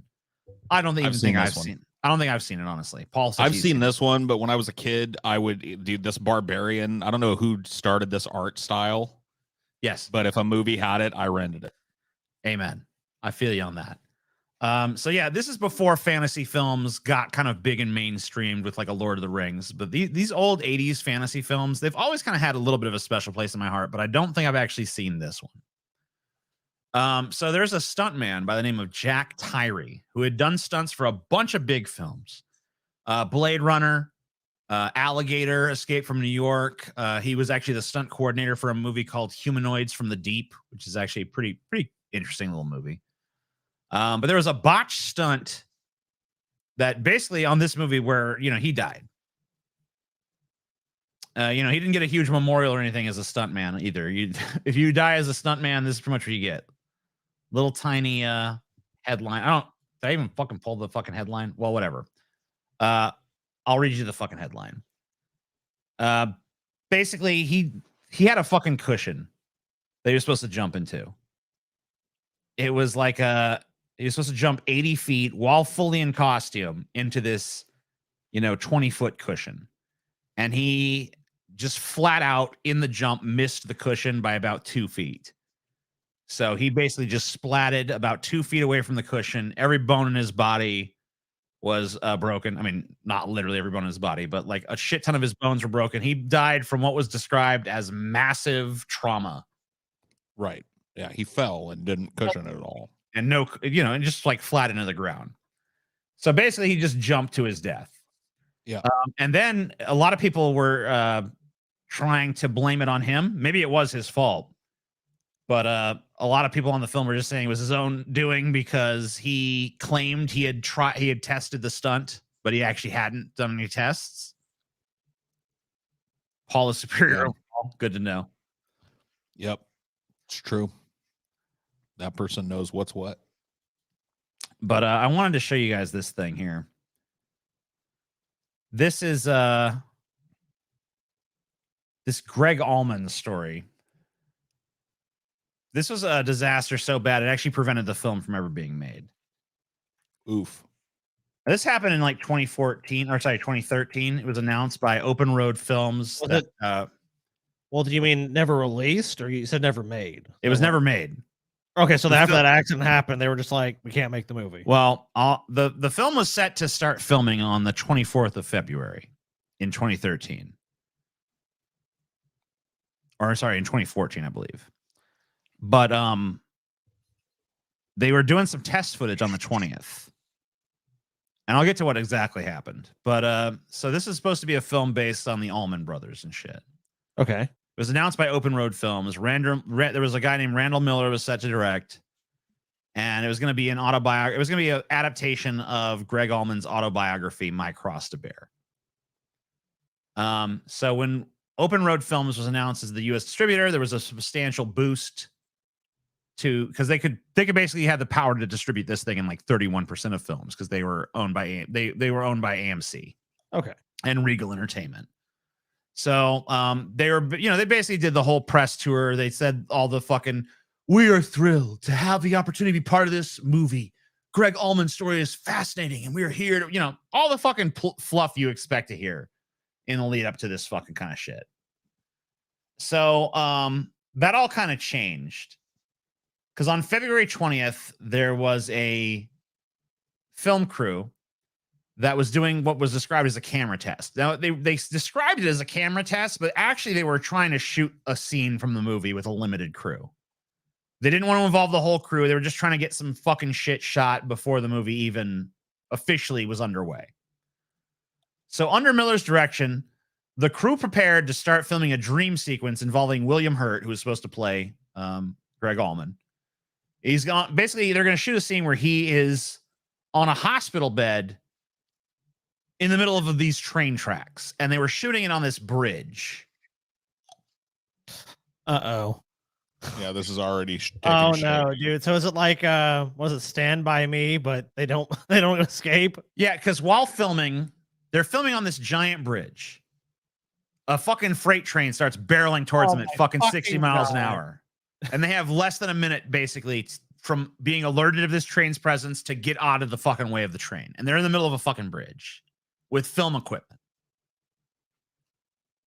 So they were unaware, basically, of how fast this train was coming, how fucking fast it would get there. They're trying to get the camera equipment and shit. They don't realize how fucking imminently this thing is coming. Yeah, they need to run for their lives, is what you're saying. Like, right. They don't get they're actually in imminent danger of dying.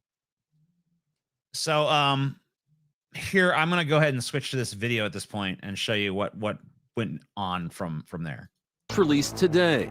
Dramatic video taken by a camera mounted inside CSX Q12519. It shows the Midnight Rider crew racing off the bridge as the train that would need a mile of track to stop rapidly approaches the bed that's been left behind on one of the rails.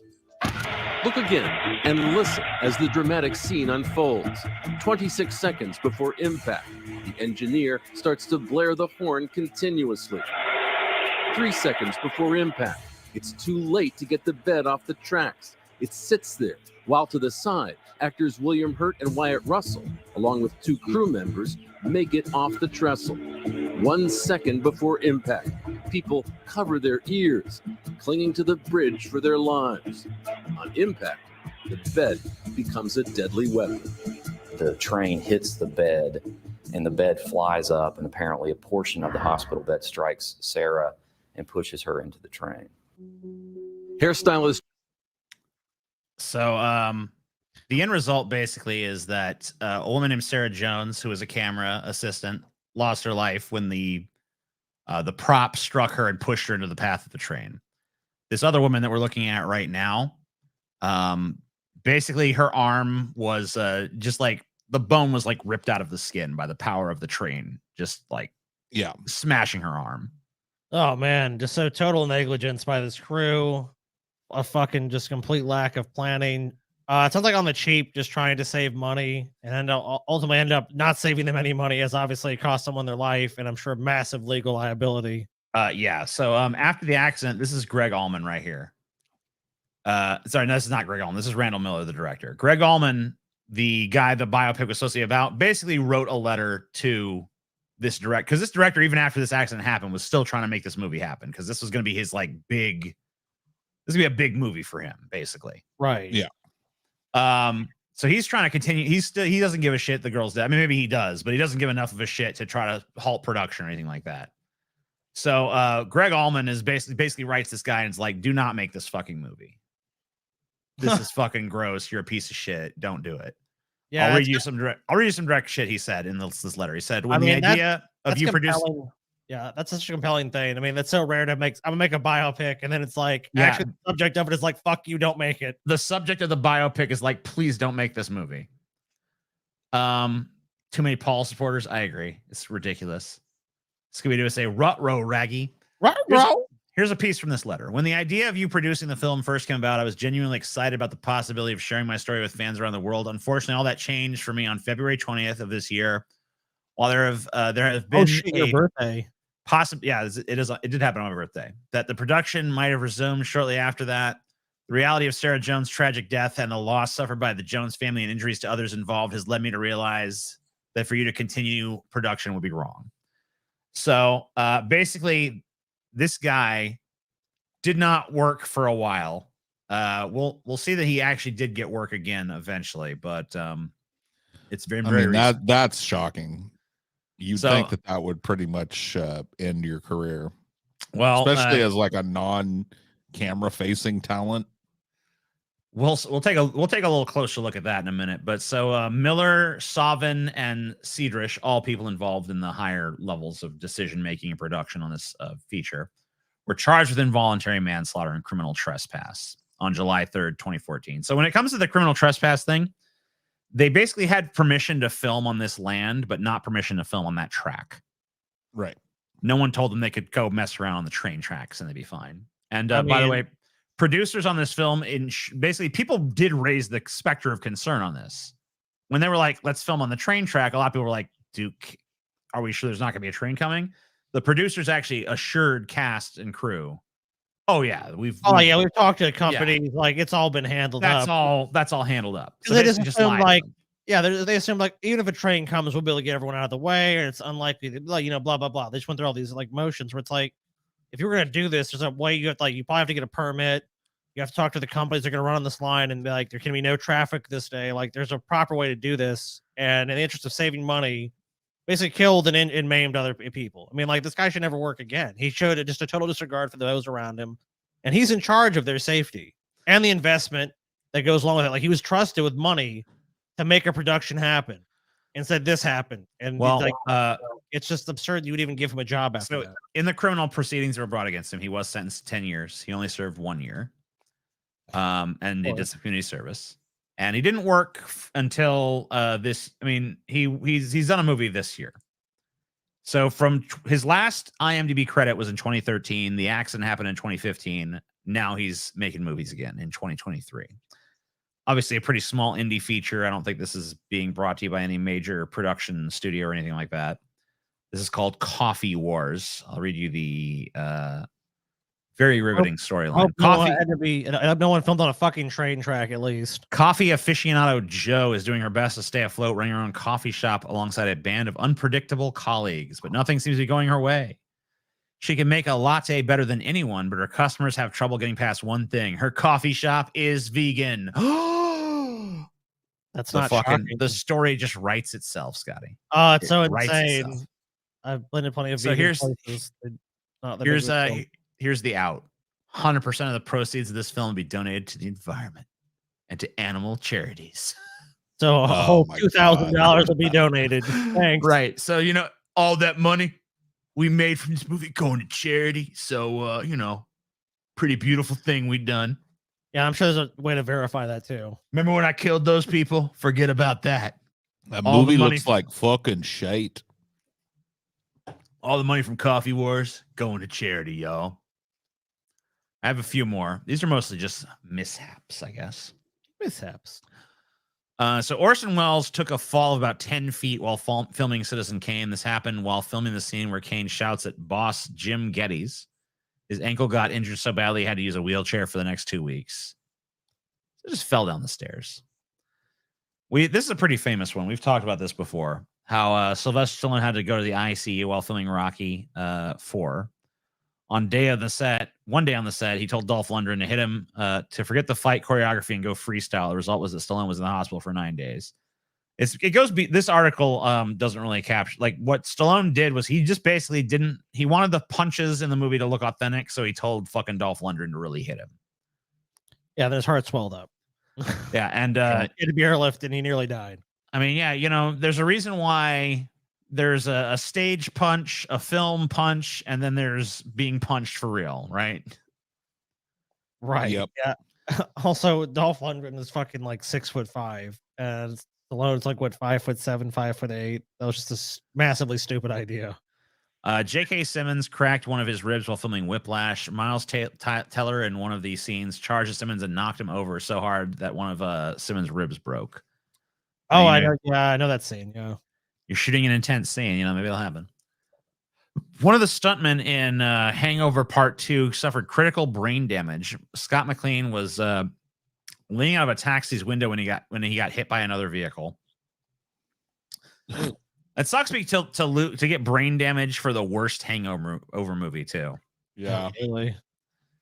Malcolm McDowell lost his sight for a while during the production of A Clockwork Orange. The apparatus that he wore in the Lodovico technique scene was really painful. He complained that he scratched his left eye's cornea and was in pain and lost his sight. Stanley Kubrick was notoriously did not give a shit about her bringing physical harm to his actors if it achieved the result that he wanted to see. He hates actors.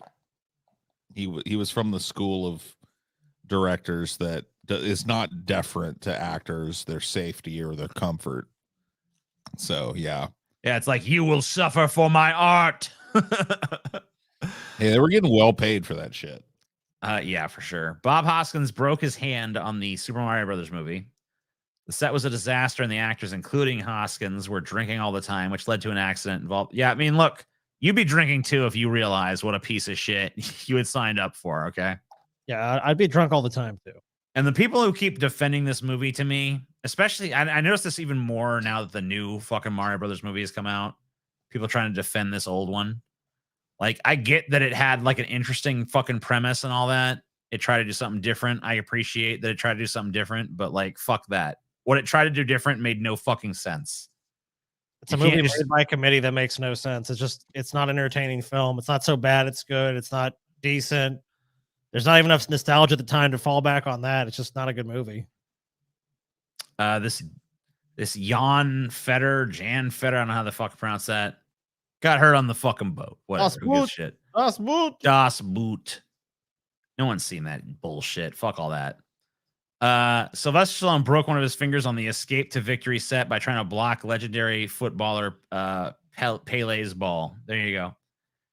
Dan Radcliffe's stunt double suffered partial body paralysis when he did a jerk back stunt and broke his neck on the last Harry Potter movie. Ouch.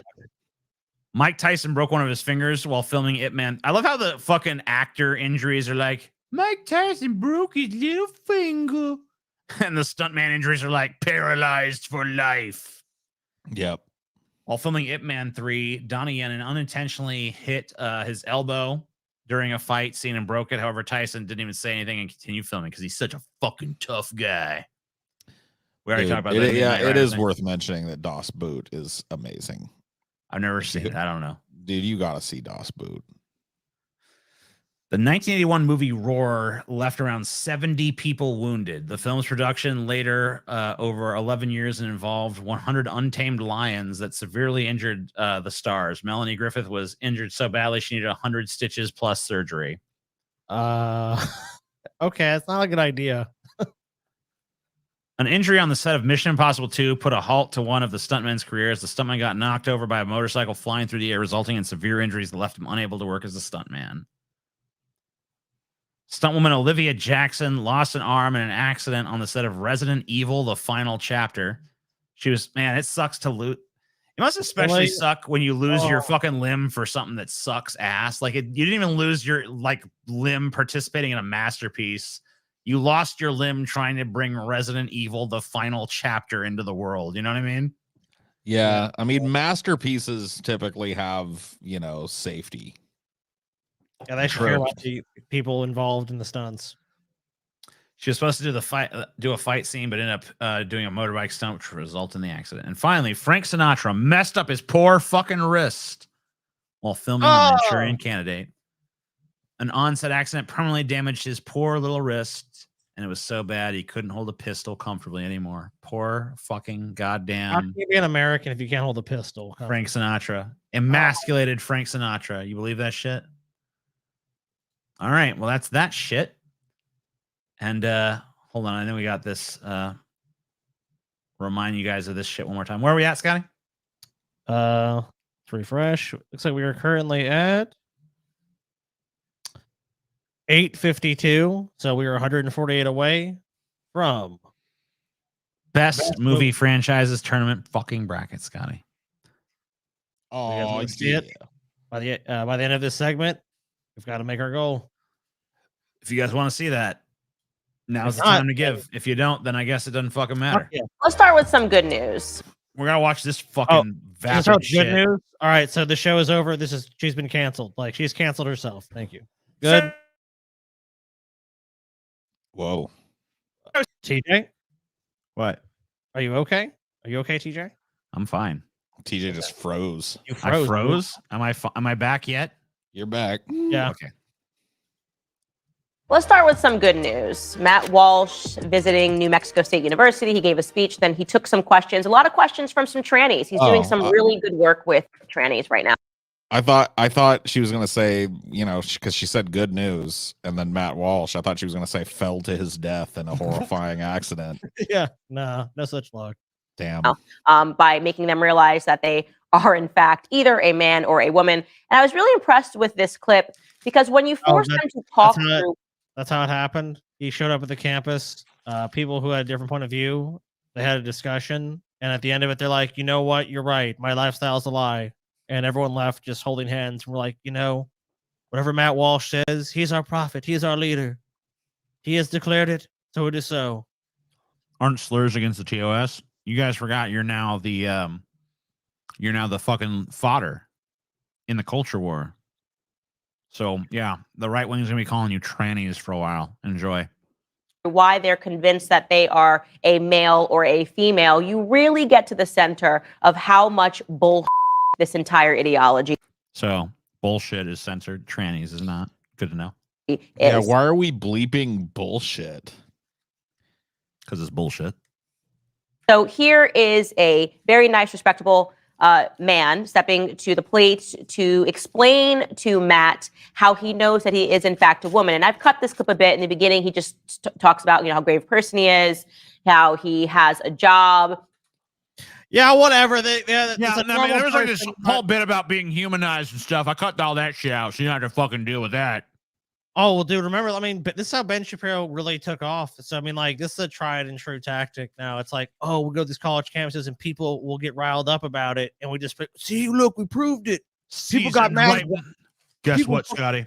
Seasoned right-wing media figure with extensive media training pones the shit out of random college student who was nervous in front of a hostile crowd. Bam! Oh, no way. The ultimate own. It's like so stupid. I mean, I'm not surprised. They've just fallen back to their old habits. Do they have that fallen back implies they were ever anywhere else? Well, because of COVID rules and shit, they just didn't do it as much for the last couple of years. Right. He has a meaningful degree. He does actually, in fact, have a meaningful degree. It's not a fluffy one.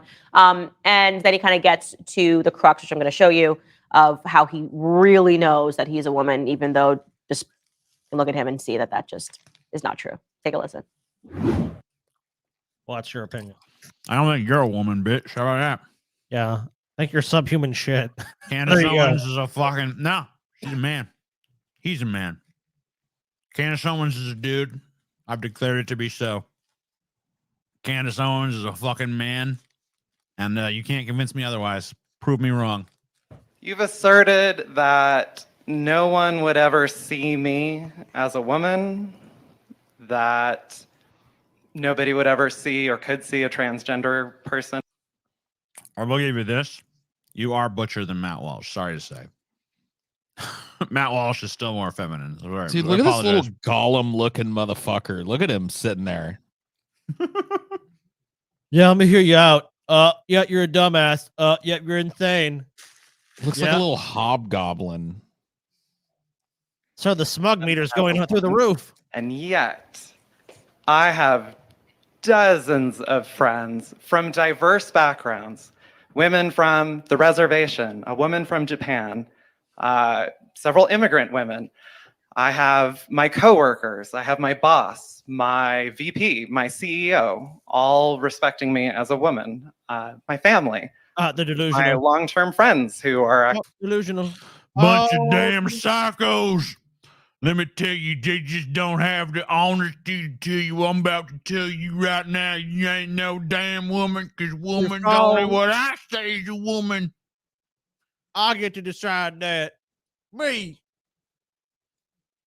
It's all up to me, Matt Walsh, to decide what's what. Actually here with me. All of these people assure me, I'm a woman. They'll tell me, girl, there is no way you are a man. They see me as a woman. So the question, how can you assert that nobody would ever see me as a woman? Because I'm Matt Walsh. I love how Matt Walsh acts tortured by this when, in his, for his side, this is just gold to him. It's like, Matt Walsh destroys evil tranny. He loves this shit. It's oh, I'm so upset. These guys are creaming their pants when something like this comes up. Yes. You know what they would hate? If a bunch of little fanboys, Matt, I just want to say you are truly an inspiration. Oh, that's the worst thing. If they actually took the mirror back and reflected on the fucking shitheads that like this shit, that wouldn't go anywhere. So this guy right now is oh, yes. Oh, thank you, God. Oh, what a gift to me. Yeah, I would say that that's the issue here. But then he has to act like the opposite. Oh, I'm so disgusted now. Oh, I can't believe I'm talking to you. It's tragic. This lady thinks you talk Matt Walsh like he's a person. I agree with that. Oh, the fact that you're trying to reason with this dude, you might as well just like you might as well be the fucking bitch filming the tornado heading towards her. Dude, the fact that his entire ideology is based on a fundamental misunderstanding so simple that a fucking fourth grader could get it. Sex, aka biology, and gender are not the same things. They're not synonymous. They're not even really all that related to one another. The norms of how people express their gender have changed so wildly in the last 500-600 years of human history alone. Like in like the 1700s and 1600s and shit, it used to be fashionable for men to walk around in high heels, powdered wigs, and makeup.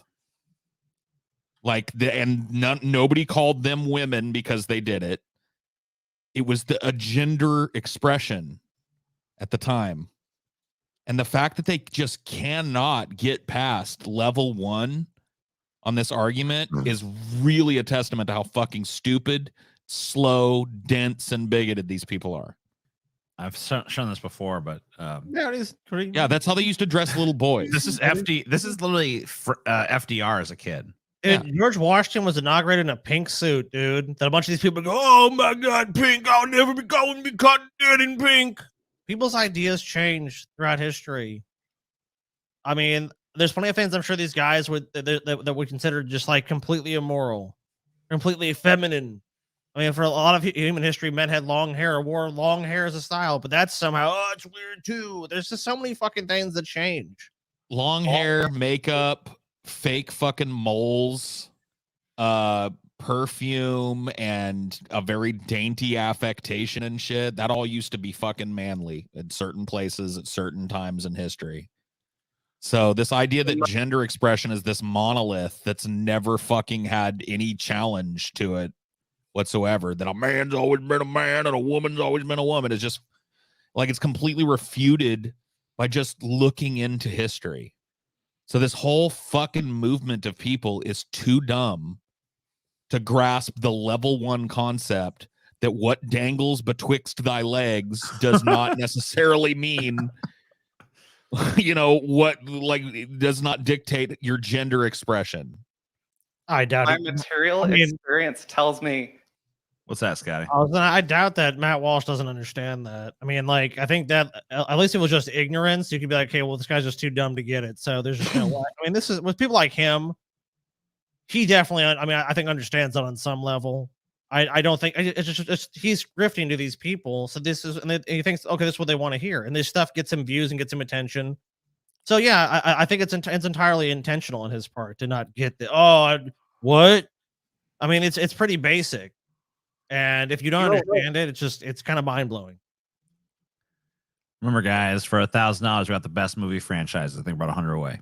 Wrong. Okay. It's Maybe interesting that that's the part of my talk you chose to ask a question about, because that's not in my talk at all. I don't believe I said that no one would ever see you as a woman. I mean, it's possible, I suppose, that you could fool someone. Now, you brought this up, so I have to tell you that you brought this up. You've put your identity on the table for conversation. So I'm going to say, yeah, I'm just gonna, before I be a dick, I'm just gonna say, like, you're the one that brought this up. It's like, no, I'm pretty sure you brought it up by doing like thousands of hours of content on trans people. No, you came up here. I mean, not thousands, but hundreds for sure. You opened this can of worms. Constantly hand-wringing. Constantly, dude. Bud Light fucking sent special cans to a trans woman. Oh, no. Constantly. Just like, oh, my God. So delicate. No, but you brought this. Let me just remind you, you brought this up. You brought this up. It's like, no, she didn't, bro. You wouldn't fool me at all. I mean, I see a man 100%. And I think that most people would. Now, the fact that you have people in your life who are saying to you, oh, you're... Man, like, even if you fucking grant it, like, yeah, okay, look. There are certain trans people that are at different levels of, like, passing. But there are definitely ones that you would never fucking know in a million years.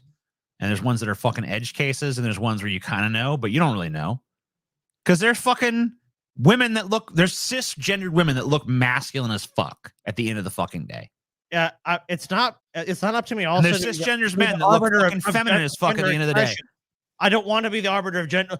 let me see what's betwixt your legs. And You how do can't you fucking- identify? Like, that's not up to me. That's up to an individual. And trying to set up this weird standard of just like whatever I at a glance decide someone to be is what they are is the fucking stupidest goddamn standard. Well, primitive. That's an extremely primitive way to view it.